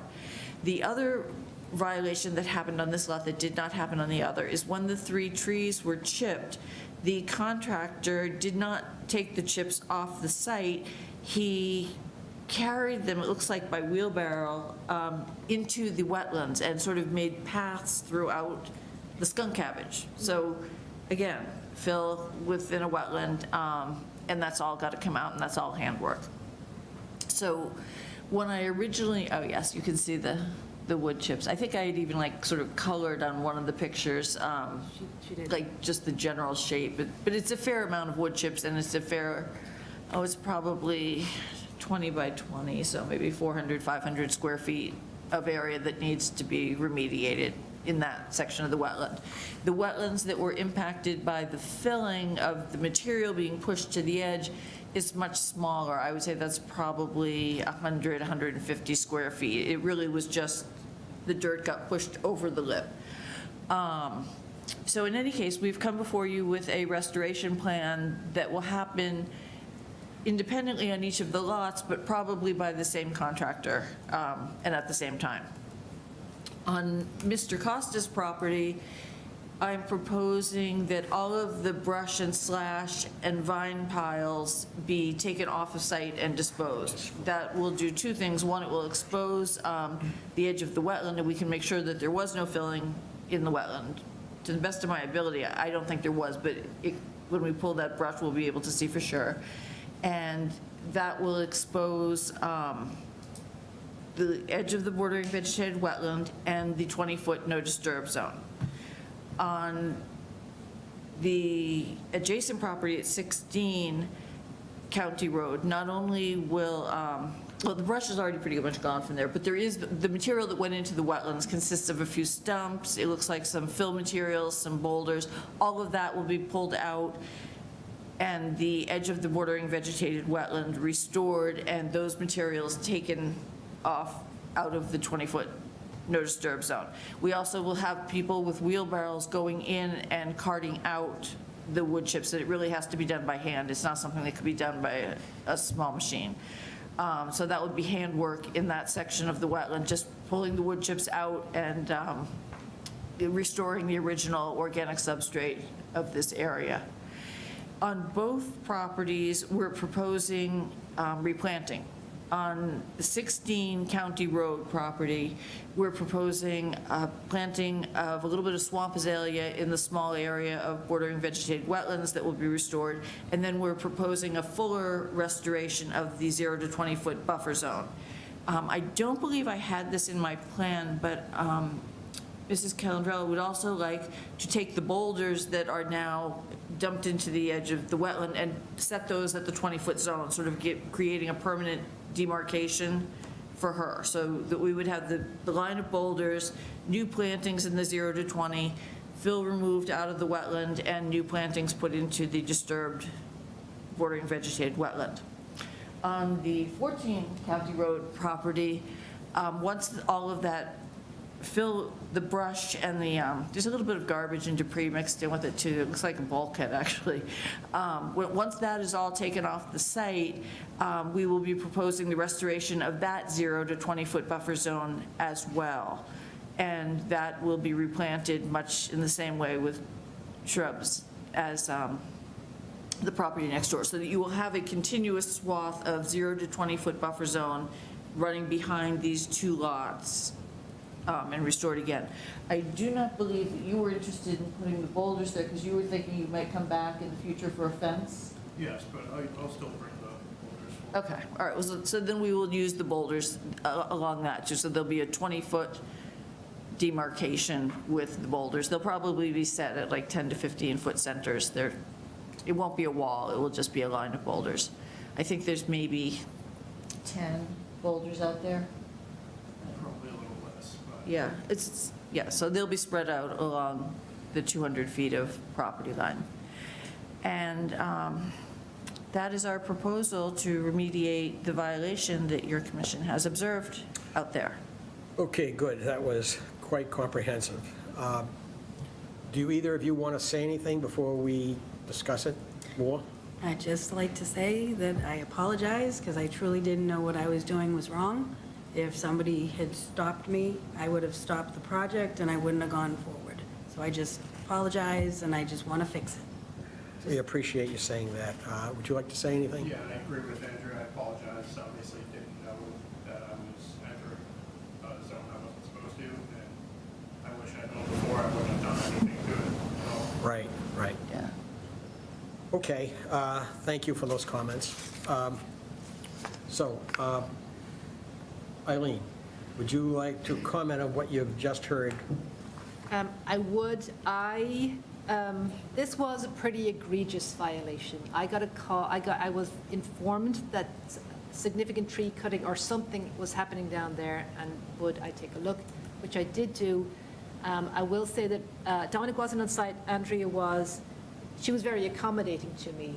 Once she realized this was a problem and this was an issue, she was definitely, she was kind of upset. So I don't think it was her, or I'm assuming Dominic's intent to cause quite so much damage, but I will say that I'm surprised their contractor did what they did. Like, I mean, it's pretty egregious dumping stuff into what's very, very clearly wetland if you're doing, I mean, like the wheelbarrows full of wood chips.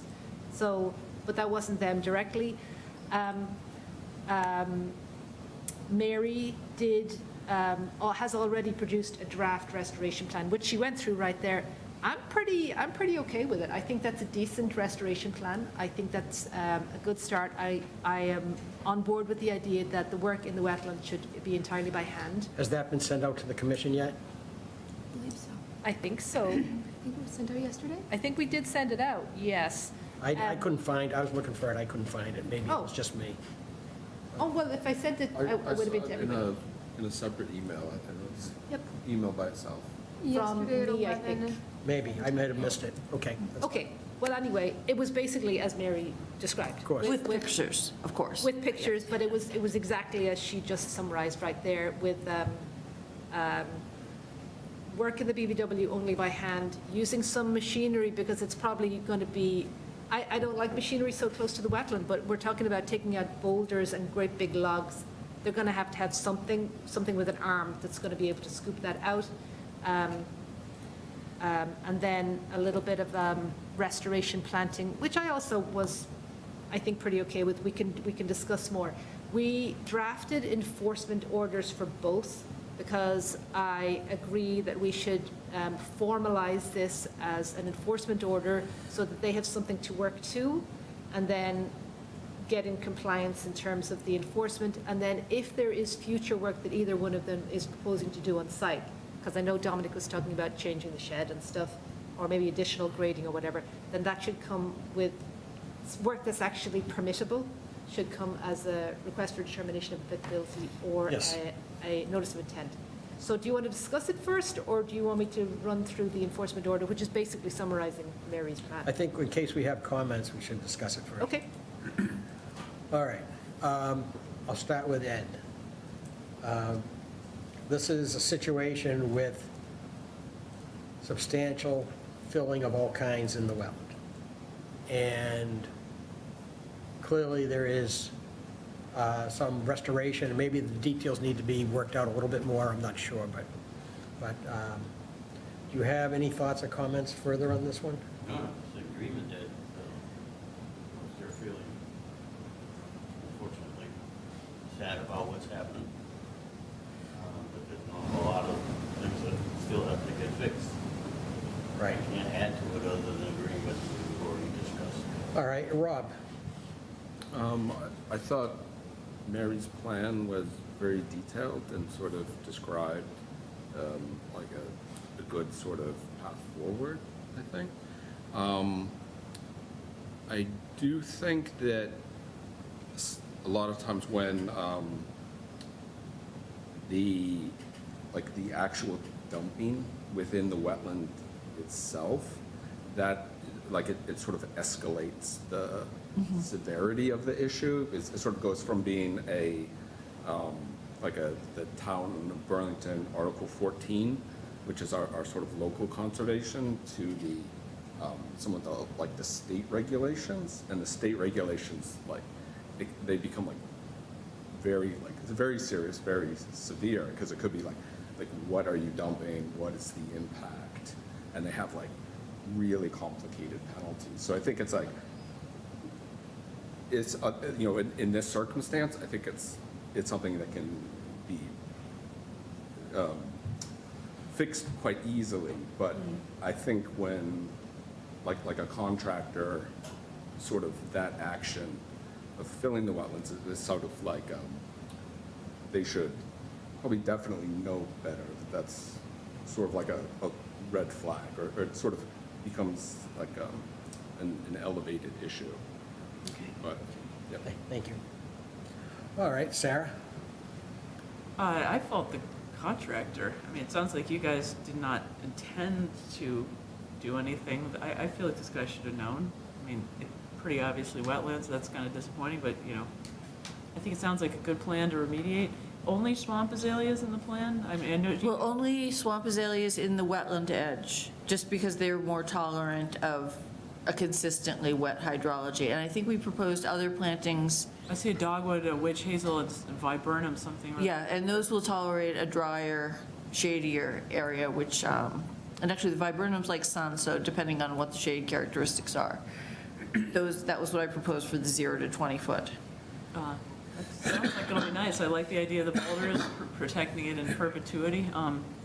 There's a fair amount of other junk, though, like that bulkhead you referred to. Yeah, I guess they've been taking junk off of that property for quite a period of time since they purchased it, that it was not in pristine condition. So this is the end of that garbage and junk that's mixed in with the brush. Right. What a job. So that's all for me. Okay, Bill? I agree with what Sarah said. I think they were victimized by the contractors, and we see that often with tree cutting companies and stuff like that.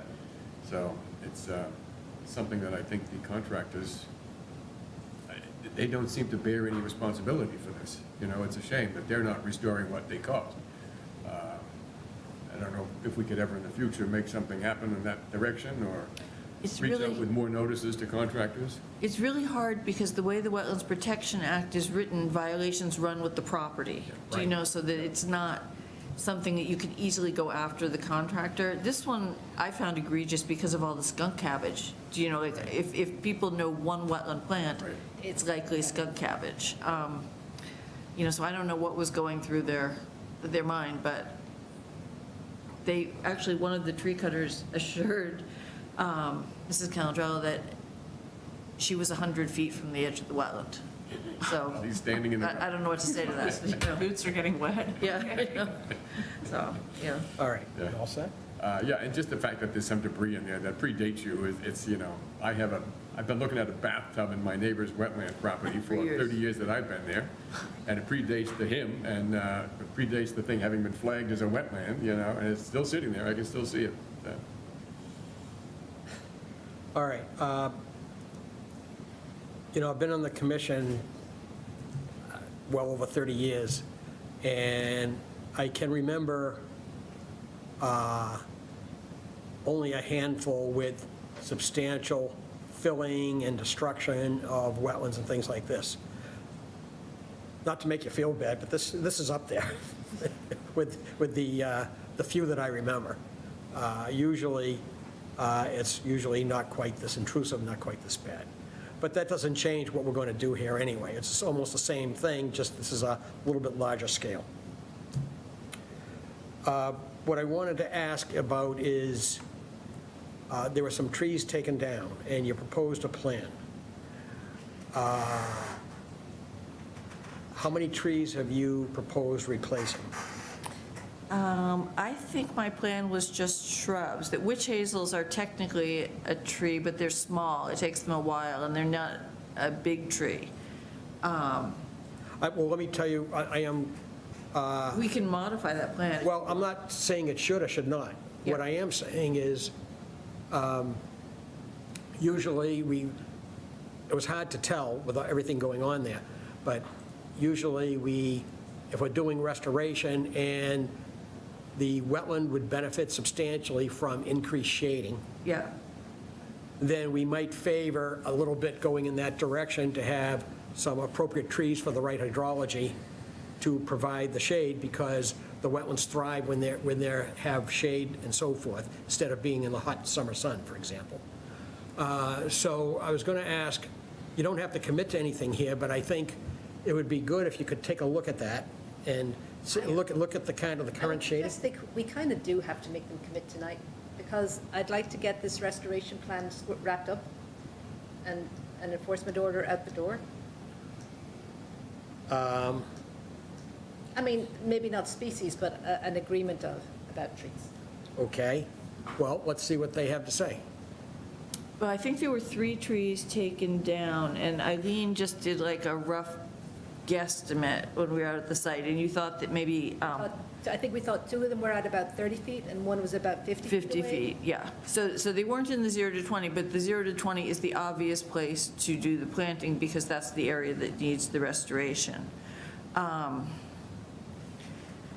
I mean, I Yeah. just got the impression, I'm looking at the pictures now, Yeah. not reading my social media here. Yeah, You're not doing your Facebook. Yeah, right. yeah, right. And right at the edge, there was so much stuff there,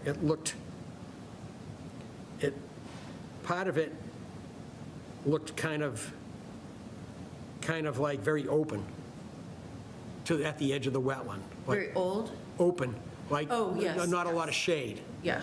And so I'm thinking that we should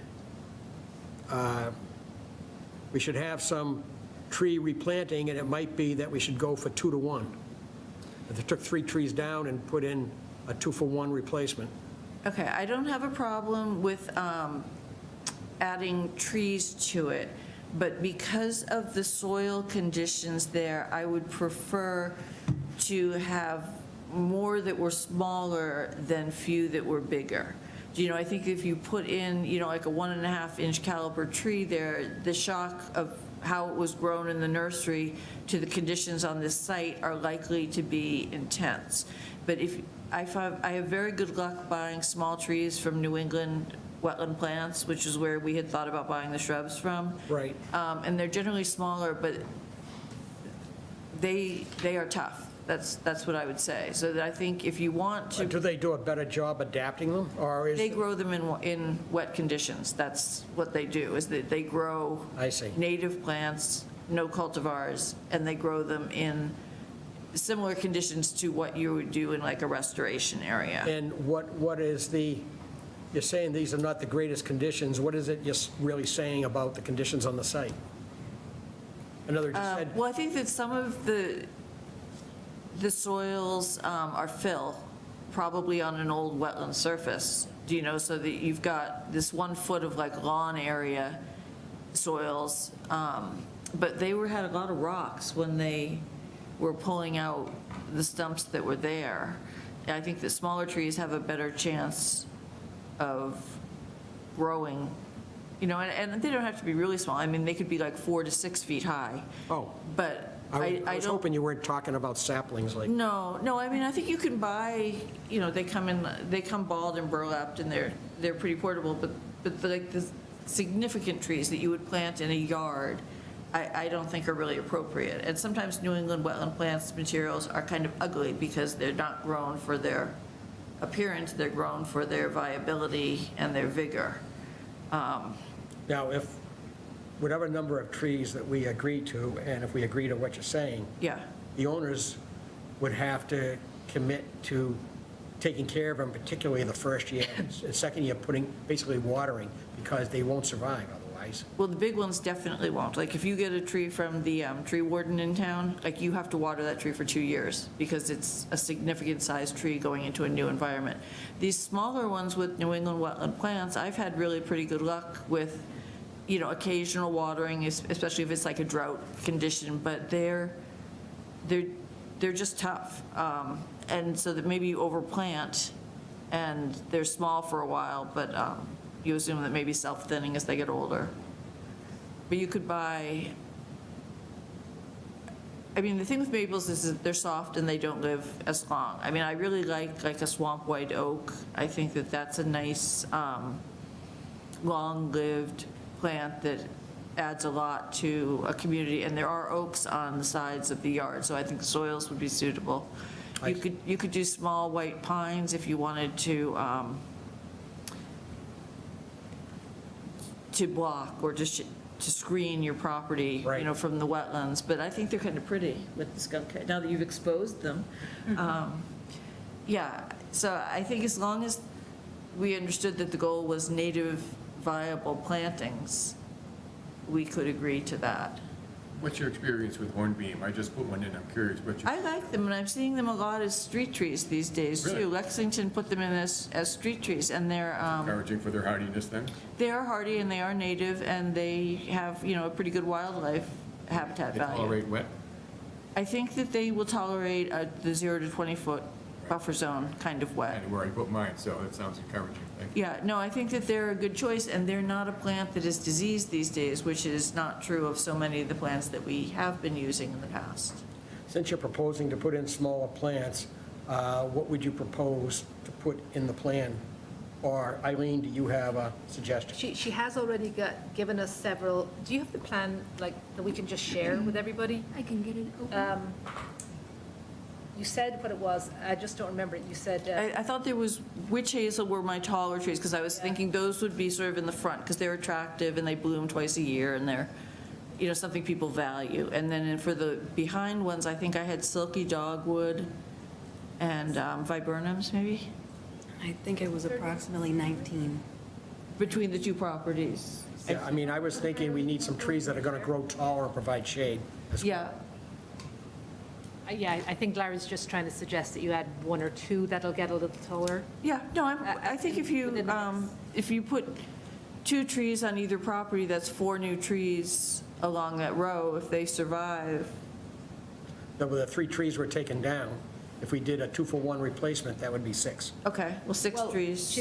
Their proposed, Mary's plan already has 16 smaller trees, as in they grow to be smaller. They're like shrubs, small trees. So are you saying to add more trees into that, or just replace a couple of those with ones that will get taller? I don't care, but I think there should be some taller trees, because I thought it needed the shade. Well, I'll tell you, the viburnums are the ones that I've noticed having the most insect damage and issues these days. So why don't we take out the 6 viburnums and add the trees? Sounds Because good. I love the way the silky dogwood will make like sort of a mass, like it's definitely will buffer the wetland. And I think the witch hazel has value to a homeowner just because it's a cool plant. How about I'm looking at this New England wetland plant site, I'm really impressed by the low prices there, even. for Well, things that's like- it, it's, Things like swamp white oak. Yeah. 4 to 6 foot for less than $20. yeah, no, they're really inexpensive. They're But far away. it's like in Amherst, but the guy is, he just does, it's not like an Eastern Mass operation like Mahoney's. This is just a guy who grows wetland plants, and I've just had really good luck with them. I was just at the Miyawaki Forest Garden at the Belmont High School. They put in, and they plant like incredible densities, and their overwinter success was almost 100% using the New England wetland plants.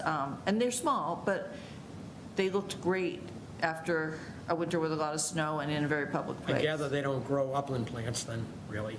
Well, they do, they have some, They they have some? some, yeah, no, they grow, he grows what he wants. I mean, some years he doesn't have everything he has on his nice website, and he also will grow the plugs that we sometimes use in wetlands replication areas. You can get those from him, and you can order those a year ahead and say, I need some soft rush, and it's just a quirky little business, but it's a good source of native hardy material. So how do we specify this? 6-foot trees? Is that how we would specify it? Yeah, like a 4 to 6 foot swamp white oak. Big as this particular vendor supplies.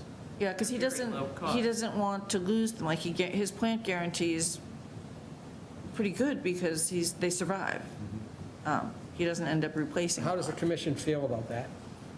Essentially removing the viburnum and putting in 6 trees, 4 to 6 feet, in addition to the 6 dogwood and the 4 witch hazel. Well, 3 on each property, or 6 on one property and none on Dominic's property? 6 on one property is kind of hard to do, because Right. it's just going to get, Right, Spread them out. spread them out, I guess. Yes. yeah. So 3 and 3, 3 on each So lot. how does that sound to you folks? That sounds like a reasonable approach? Yes. Somebody's going to Amherst, but yeah. South Hadley. Road trip. Eileen and Lucy, how do you feel about what you just heard? So 3 trees that will get taller versus 6 viburnum. That's what you're saying? Right. Six. No, Six 6 trees, 3 on each property. Right, but those are, you meant. This was each lot. This is each. Yeah. What's this? Each lot. Each, Oh, this is each. yeah. I see. I'm trying to think what the square footage is, like 20 by maybe 100, so So are you saying you can't get 6 on each property? I don't know if I can get 6 in hers with all the shrubs. He has a longer strip, but, When you say he's a longer strip, do you mean width across? Mm-hmm. Are they not about 100-ish feet? yeah, but hers is kind of a funny diagonal, and Yeah. his is more straight. We'll put 3 on each lot, I think that would work. That would work fine, and keep. 3 on each lot, or if this is a recipe for each lot? Yeah, it is a recipe for each lot, they're both similar, so. So why don't we say 6 of those trees that size the way you suggested, you'll get them on each lot, and if it's not practical, consult with staff. How does that sound? I think their issue is that 6 full-grown trees along with some smaller shrubs is going to be very tight. is It's what going to is be what really she's tight. saying. There may just not be enough So resources. Eileen, would you have a recommendation here so we can finalize? Well, how about we say 4, or certainly 4 on Andrea's, since it was the more egregious, and we could do 2 on Dominic's, and then just grab a couple of viburnums just for a bit of different color, Yeah, yeah. you know, just maybe two for each. Yeah, I love viburnums. All right. Good? But, So I think we arrived at a situation here. We're going to Okay. have 2 viburnum for each property as well. So this will say 2, 6, and 4, and then they'll say 4 trees, and 2 on Dominic's. and 2 on Dominic's. Yeah. So it's 6 total between the 2 properties. Are we okay with this, Eileen? Are you- Yeah, I think so, yeah. Okay, she's nodding yes, so I guess that's a step forward. Might just put this in. All right, how about the commission? Oh, boy. Fine with it. How about on this side? You sound good to you? Are there erosion controls already in place? We did propose them in the plan that before they do any work, that they put those straw wattles or a compost Filtrex tube along the edge of the wetland. All right, do you folks have any comments or questions on what you've heard? Could No, I we, just want to fix it and be happy and do the right thing. can we go over the enforcement order, which I drafted very much based on Mary's, okay, although I just referenced, and I'm afraid I forgot to print some out because we just kind of did it in the afternoon. So if you're open to it, I'll just sign it tomorrow to give to them, if that's okay. The agent is allowed to do it, but usually if we have you guys here, we'll do it, or you'll do it, should I say. Okay. Is everyone okay with Eileen signing? Let's read through this. You okay with Eileen? If you're okay with it. Everyone just nodded yes, they're okay with you signing it? Okay, well, how about we just read through, I just like summarized, but we can tweak it. Are you going to share it, or are you going to Yeah, just? no, actually, I'll share it so we can see it on the screen. And sorry that I didn't think to print them because, again, it was. Because life. Yeah, and then it was this afternoon. Lucy will probably make that a little bit bigger in a second. Oh, yes, I will. Okay, so we don't do very many enforcement orders, so I'll just kind of read it out as we go along. This enforcement order is issued by Burlington Conservation Commission. I put today's date on because I'm assuming we're going to agree on it today. First one is to Andrea at 16 County Road, and then the location of the violation is also 16 County Road. The extent and type of activity I described as placing of debris, rocks, and wood chips in the wetland, and then unauthorized cutting of trees, shrubs, and other vegetation in the buffer to wetland. Can you guys read this or just hear me? Well, either way. And You then, can probably make it bigger, there's room on the screen, if you want to zoom. and then for findings, we're saying the activity is being That's good. conducted in an area under the protection of, now I can't read it, of basically Wetlands Protection Act, or the buffer zone without approval from the issuing authority. And then we scroll down a little bit. I checked all the boxes here. The issuing authority hereby orders the following, check all that apply. The property owner shall immediately cease and desist from any activity affecting the buffer zone and/or resource areas. They did. When we went out and spoke to them, they didn't do anything after that. I don't think they've touched it since then. Resource area alterations resulting from said activity shall be corrected and the resource areas returned to their original condition. They are endeavoring to do so with their restoration plan. It won't be their exact original condition in terms of plantings, but it's like grading and so on will be the same. And then a restoration plan shall be filed with the issuing authority. I checked that because I know you did file a restoration plan. I assumed we might just tweak it with those notes today, so I'll just put ask you to today's date update in. it. Yeah. But maybe you can just update. I can send you an updated one over the weekend with today's date. Okay. Sorry, I don't, did that type on it? Well, don't worry about it. If it doesn't, I'll fix it later. And then we scroll down a bit further, and we're saying no work shall be performed until a public hearing has been held and an order of conditions has been issued to regulate said work. Okay, well, the property owner shall take the following action. 1, flag the resource areas. I kind of tweaked the order in which you had them just because I thought you should flag first and then install the erosion controls once we absolutely know definitively where it is. Install 12-inch compost tubes. Oh, right, sorry. This is my note to myself and to everybody. Mary said at the limit of prior disturbance, and I just wondered, does compost tubes at the limit of disturbance make sense because you're actually going to be doing work behind them? Well, the only work that will be done behind them is the removal of the wood chips. Yeah. And then, And the logs and boulders. Are but you I okay think with- I wanted to run behind those. You want it to run, oh, I see, that's, so So that you there'll meant the be- limit of disturbance in that. Oh, Yeah. now I understand what you're saying. I guess that does make sense. So you're actually proposing to put erosion controls in the wetland? They will be exactly on the line, and in one area, they will be in the wetland because there's been wetland filling there. But you have to do that if you don't want loose sediment Right. on the wrong So there's side. going to be a jog in the erosion control line. Yeah. Got it. And eventually, when we finish the work, there'll be a small amount of BVW in front of the erosion control line, and then you can just pull it over. Just pull them back, yeah. Pull it okay. back, right. Yeah. All right, then number 3, manually remove wood chips and any fill that can, and any fill that can be raked or shoveled out. 4, a small tract excavator may be used to remove the boulders and denser fill material. Swamp mats to be used if conservation staff determine necessary. Like if we get a big rainfall like we're talking about today and it's really pretty mushy out there, we might determine that you might need something additional.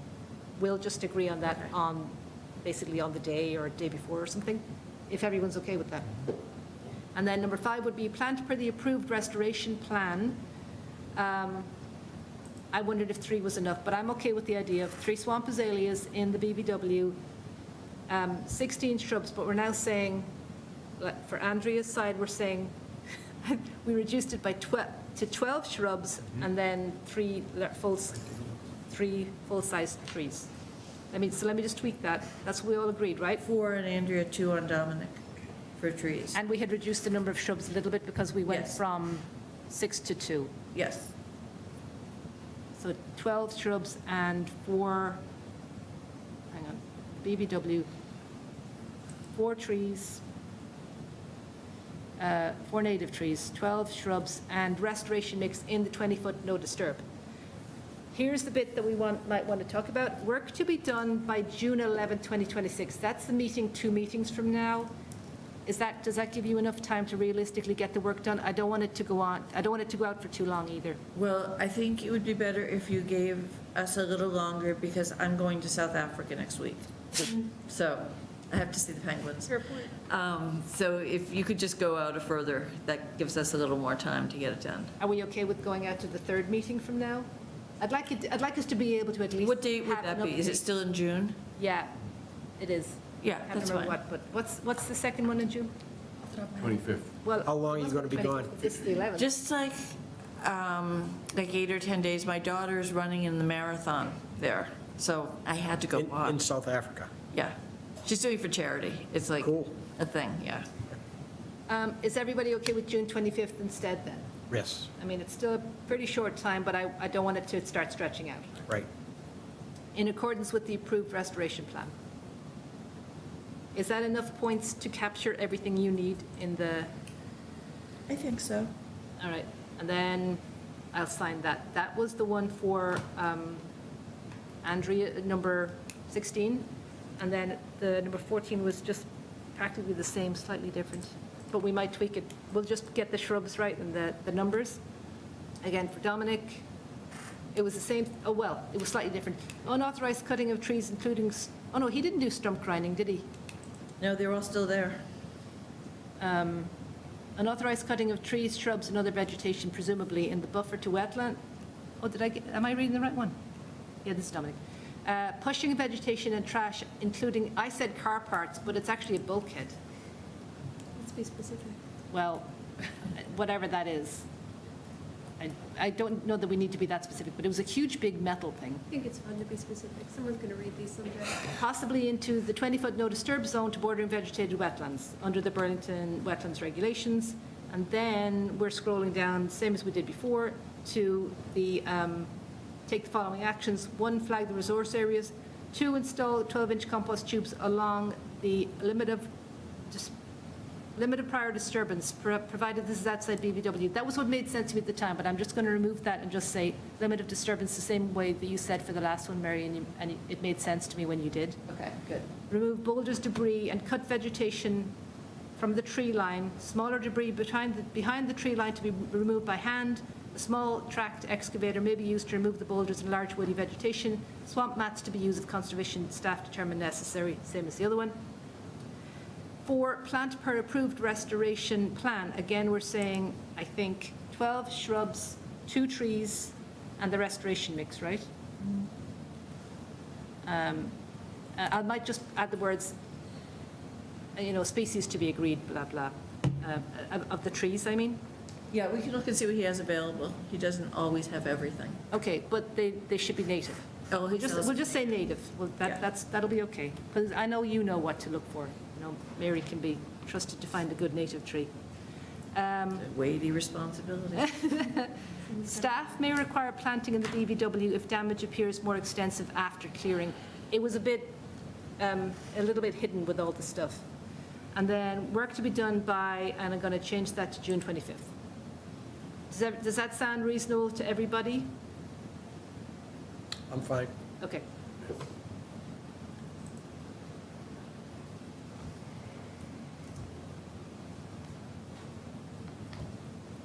Yes. Okay. Yes. No, I mean, that we should continue.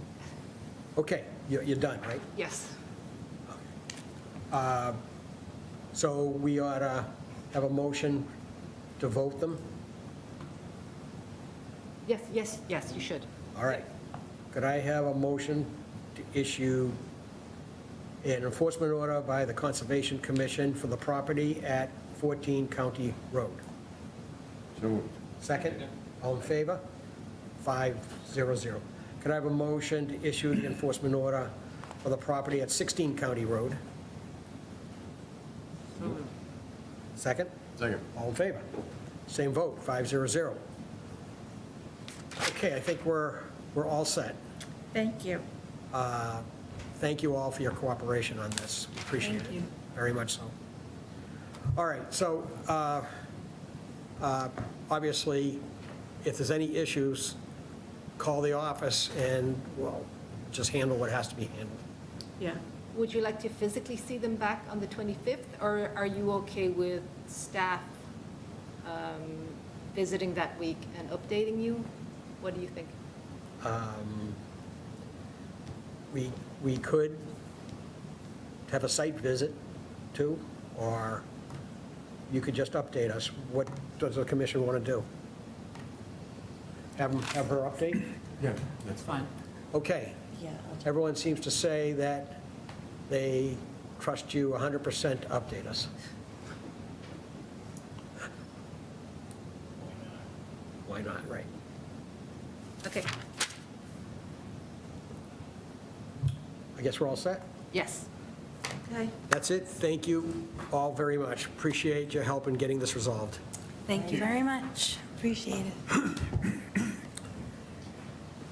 Okay, so, next, we have planning board comments or anything? Nothing really, is there? No, I just checked with them where they stand with the 85 Wilmington Road and 2 Wall Street. And 85 Wilmington Road has continued with them until June 18th. So I'm not sure we should really expect them back on May 20. At the moment, they're continued with us till May 28th. Maybe they will, because they were looking at some, they were looking at some wetland out there, a little bit of extra, additional, there's standing water and cattails, and I asked for a kind of a formal report for the commission as to the status of that. That isolated area? You're talking about the isolated area? Right, the Okay. isolated area, to see if it actually, Okay. they think it does not meet the threshold for an 500 isolated 500 square wetland. feet? Right. They say it doesn't. But I would like something a little bit formal for you to actually have that on file, since it's Okay. become a little bit controversial. And the same with 2 Wall Street, they have just submitted to the planning board, are expected, I believe, to open on June 18th. On June 18th. Right, so again, So again, we'll have to continue on both of those. maybe they'll want to come back and talk to us anyway, but Okay? See how we're they doing. might want to hang out with us. All right. Subcommittee and staff reports. I have one. We are tentatively doing some garlic mustard pulling next Wednesday morning. If people are available, I know it is the middle of your workday, it's the middle of my workday, which is why we're doing it then. Because we want to get out and pull Yeah. garlic mustard. That's Yeah. next Wednesday, right? Next Wednesday morning. So we haven't decided if it's going to be at Little Brook Conservation Area or Mill Pond Conservation Area, but it's going to be fun. It's going to be a nice warm morning. Get out, enjoy the day before it gets sweltering and weird. And And there's, it won't be all day. We'll do like a nice hour or something yeah, like yeah. that. Okay. Make it into pesto, I hope. We should, yeah, a could. big batch. Yeah, maybe we will. A little recipe for everybody. Yeah. I'm gonna pass those down. Okay, we have 2 items left, election of officers for the coming year and other business. I'd like to take other business first and then do the election of officers. All right, apparently the Senate passed a version of the environmental bond bill, which is providing money for important environmental programs. However, they also passed something at the last minute, something got into it, which is some amendments that are not very environmentally friendly. And they essentially are, if they said that they are prohibiting enforcement of local bylaws and ordinances that exceed state standards. In other words, they're trying to nullify our local bylaws because there's such a priority for priority housing projects, okay? And the amendments will penalize municipalities, I guess, if you apply your local wetlands bylaw to a project. They will, when you apply for funding under the environmental bond bill, they will essentially blacklist you, and you won't be able to get any grants, is what it seems to say. I'll read the part I'll read the thing, and I'm asking for a vote. It says, the Burlington Conservation Commission, this is a draft of what I created, and I think we should, I'm recommending we vote this, send it to House Leadership, House Committee Ways and Means, State Representative Ken Gordon, and State Senator Cindy Friedman. The Burlington Conservation Commission would like to express an opinion on the environmental bond bill. It used to be called the Mass Ready Act.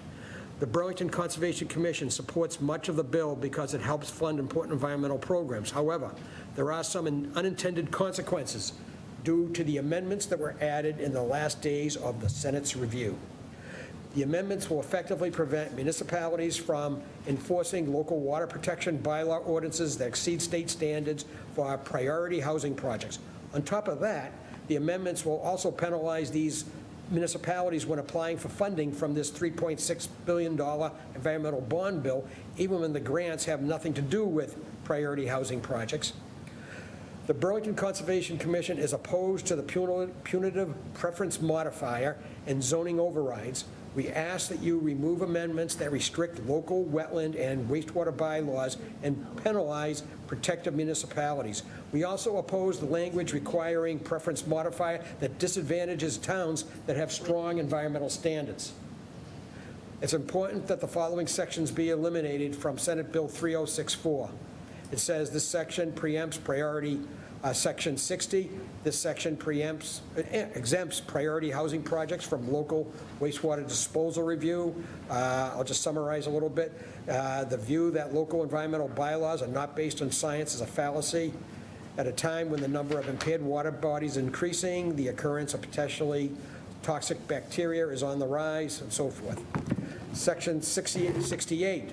This section exempts priority housing projects from local wetlands bylaws that exceeds requirements of the Wetlands Protection Act and regulations. And so I'll go to the next one. I'm not going to read everything. You're getting the picture. Section 69, statements restricting or eliminating the use of local wetland bylaws that are stricter than the state wetlands regulations, say should be removed from the bill. Section 108, all environmental bond bill grants to municipalities would have a preference modifier added for communities that adopt non-restrictive zoning and basically non-restrictive wastewater and wetlands rules that do not exceed the state standards. So this letter goes on to say, why are we penalizing municipalities that work hard to protect water supplies and wetlands and have passed local bylaws and ordinances by impeding their chances to obtain funding for important environmental and infrastructure programs under this bill? Even when the grants have nothing to do with priority housing projects, restricting these funds will undermine other important public policy goals that protect water quality and make our communities more flood resilient. It makes no sense. So I say remove this section and this penalty from the bill. The Burlington Conservation Commission understands that new housing is needed, but it should not be built in areas that will be prone to flooding or have inadequate wastewater treatment, risking pollution of streams and drinking water supplies. Burlington is situated at the headwaters of three major watersheds, Shawshene River, Mystic River, and Ipswich River. As such, we have substantial areas that flood from the myriad small streams that feed these watersheds. In summary, we support building housing in areas with adequate water, sanitary, and transportation services, and away from wetlands and floodplains. So we'd like to send this under the commission, and I guess make it easy, maybe Bill and I could sign it. Does that sound good? So does anybody have any changes they would like to see in the bill, in this letter? I have one thing I noticed. There's a repeated sentence Yep. word for word, sections, the part about 60 and 68, maybe you want to change that. The view that local environmental bylaws are not based on science is a fallacy is echoed exactly in the next paragraph down. I don't know if that was intentional. We can remove it. Or from one, I suppose, not from both. That's fine. Can I ask like a clarifying question about this whole topic? Yes. Is the bigger picture to situate this in, who here read Ezra Klein's Abundance? Anybody? What's this? It's a book called Abundance by Ezra Klein. No, I haven't. He's making the argument that we as Americans hamstring ourselves in various ways by just entangling ourselves in red tape. I have a feeling like this was probably ripped straight from that idea, that like our best intentions to protect the environment can end up making it incredibly difficult to build housing, and that causes other societal issues. I'm just playing devil's advocate here. You know, I am incredibly environmentally aware, and I don't want to pollute our waterways in more than, you know, I don't want to do that at all. But I'm just trying to, is this evil developers making these rules, or is this well-intentioned people trying to cut red tape? Can someone help me understand? I don't the know big how, picture? well, first of all, I do not know how the Senate came to this position. Obviously, to me, it's probably a result of people that feel they don't want to be hamstrung by any unnecessary regulations unless it's on the state books. However, I can tell you that over the last 35 years, we have enacted local bylaws for the Wetlands Protection Act and the state stormwater. And we have put in requirements that go stricter than what the state requires. The reason why the state doesn't require the things that we have put into our bylaw is because the lobbyists on Beacon Hill are very effective. And what happens is they put in things, the state, the legislators look for that compromise, okay? Not based on science, but based on what the lobbying interests say they want. Okay, and an example of that is, for example, I'll give you an example. In our wetlands bylaw, we protect, like the State Wetlands Protection Act does, vernal pools, okay? And the science says that vernal pools use, like the first 100-foot boundary beyond the vernal pool, because the animals use both the aquatic environment and the upland environment for nesting. And so it's extremely valuable for the habitat, okay? However, the state said we can review projects within 100 feet of a vernal pool. What we did is we said, based on science, that the 100-foot zone beyond, I think it says beyond the vernal pool is protected, and we review projects from the next 100 feet is the buffer zone.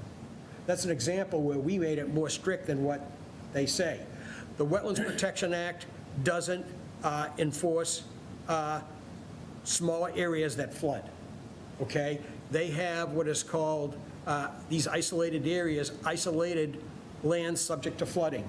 It requires that you have to have enough drainage into this basin, a huge basin, and have enough drainage that goes into it to qualify for protection under isolated land subject to flooding.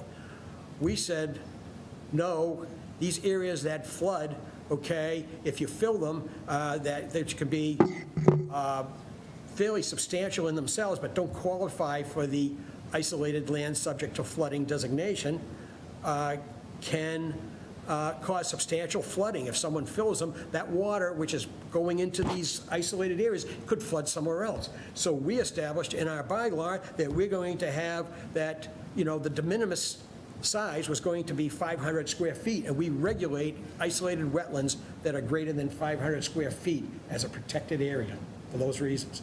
So, I mean, those are the two things that come to mind immediately, and I don't know if that answers your question. I think that answers my question. I would sign this. It's interesting that they specify local contracts that exceed, local regulations that exceed state regulations all local regulations exceed state. You can't, you're Can't not go allowed to less. make one less. Yeah. You know, It's so only one direction. I think some towns make it exactly the same, though, for whatever reason, I don't know. then why would they bother? If you create a local, you know? I don't know. Something must be tighter.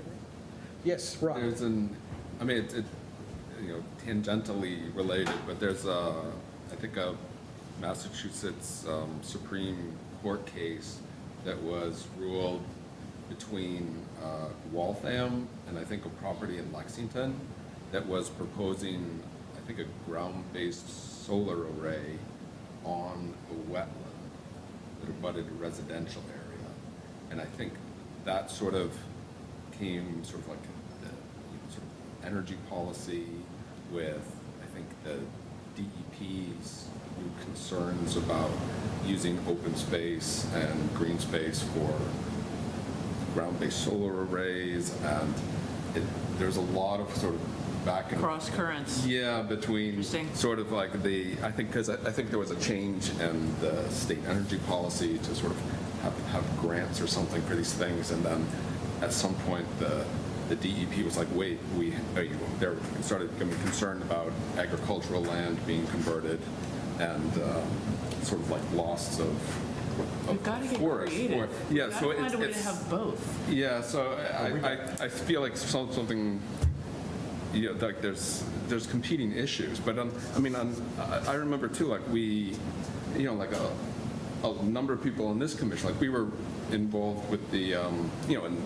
almost all the departments in the town with the Mall Road rezoning initiative, sort of like the community coming together and recognizing the need for housing, and that was like a local, mostly like a very locally led issue too, that like what is the public's interest, and with us it's the interest of Burlington, so sort of how to prioritize. Somebody, Yeah, I don't know. somebody wrote to the town meeting about a photovoltaics idea on Mill Pond, sort of reminding me of what you said about the solar panels of Yeah.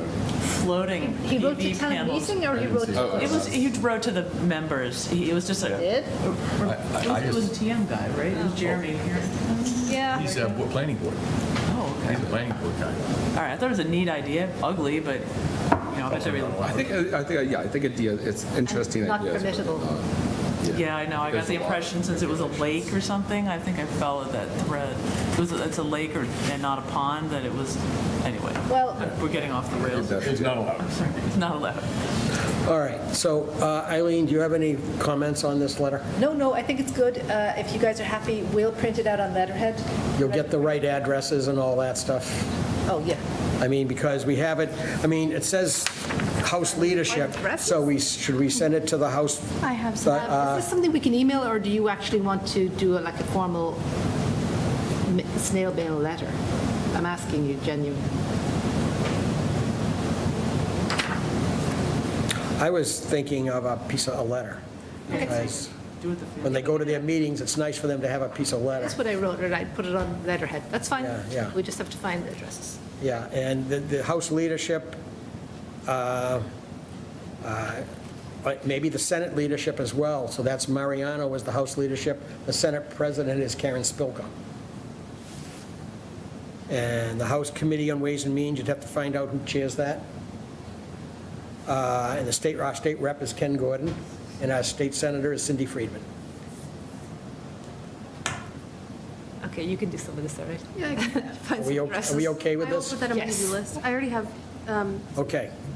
Could I have a motion for the Conservation Commission to send the essence of this letter to our legislators, for the House and Senate, in regards to removing certain provisions, amendments that were put in by the Senate that are adverse to the stricter standards in our local wetlands bylaw, and probably stormwater standards as well.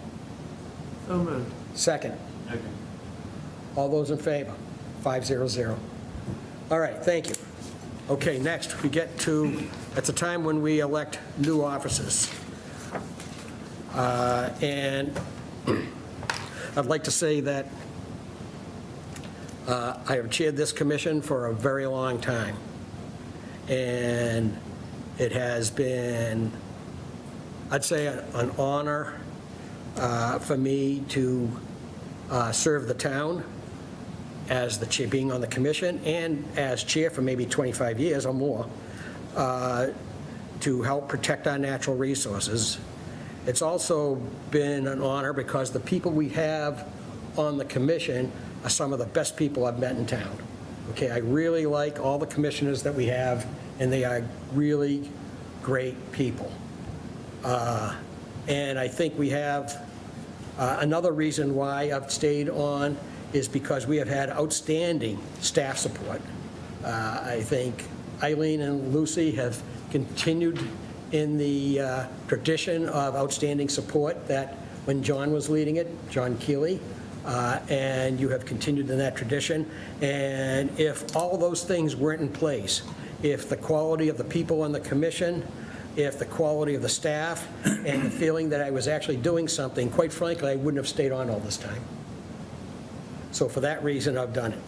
Now, having said all that, and having been, I don't believe that being chair of this commission is an institutional thing that needs to continue by me alone.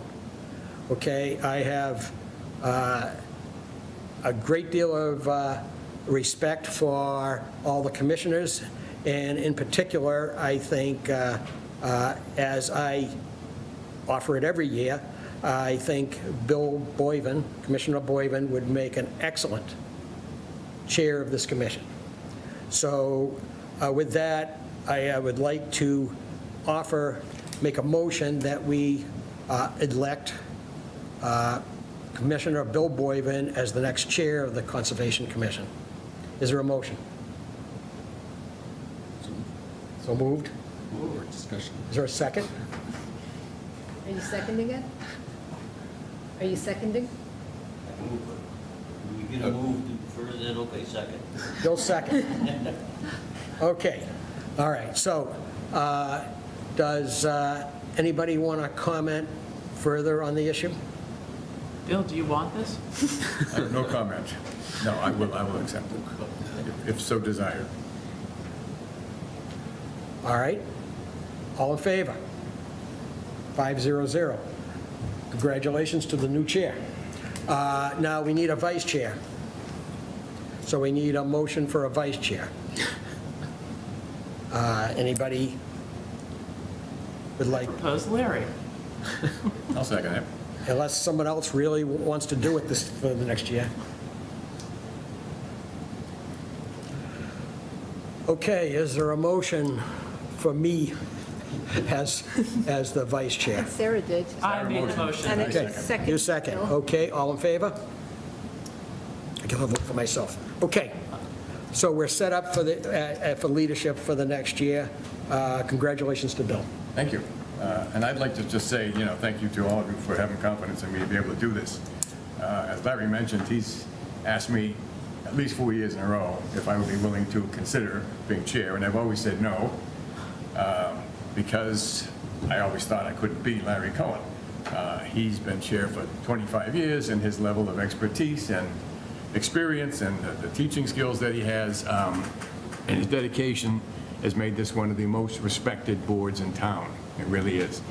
But in reflecting recently, I realized something that I don't have to be Larry Cohen. The knowledge, experience, and wisdom that he has resides in the man and not in the title. So, and he's still going to be here. So the only real change that's going to happen is I'm being asked to run the meetings, and I can do that. Bill, I would just want to comment on that. As I've learned through many years of being on the commission, every commissioner brings their own perspective, they bring their own abilities, they bring their own interests, because that affects what you get into, okay? And, I've always thought for all of you, Bill, I actually thought that you dive into things that I certainly don't dive into, okay? And that brings value to the commission, and I assume you'll continue to do that. I will. Do my best. I'll do my best and try not to screw it up. I can always grab this and go. Okay, all right. The next meeting of the commission will be May 28th. Before we finish, can we just briefly, I do not want to belabor this, and I don't want to even discuss it tonight, but let me put the issue of the bonds back into your heads, and just think about what we said about, part of the reason for having a bond is to kind of, a stick and a carrot and all that stuff, and if the cost of doing an as-built, because somebody's just questioning today, do I really have to do an as-built? And if doing an as-built is way less than the cost of the bond, they're going to keep questioning. I'll compile some data. So just, Yeah, that would be, actually, Lucy, that would be very helpful, if you could compile some data. Yep. So we realize, like we were charging $2,000 in 1995, for Yep. example, and it's, The Okay. inflation is adjusted $5,000 now. Anyway, let's. and that go doesn't home. mean we're saying 25,000, but just maybe, we're thinking, we'd like for you to think about it. That's it, we'll talk about it another time.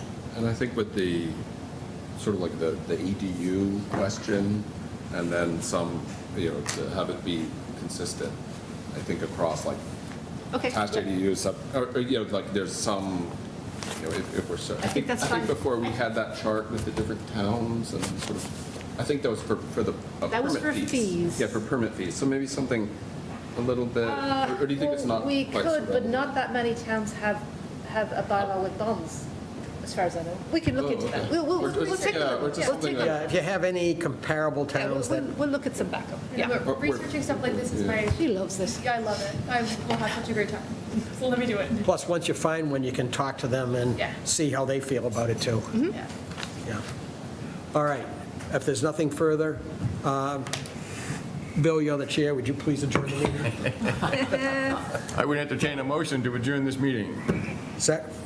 I give motion. Second. All in favor? Harry doesn't even, just say that. Okay.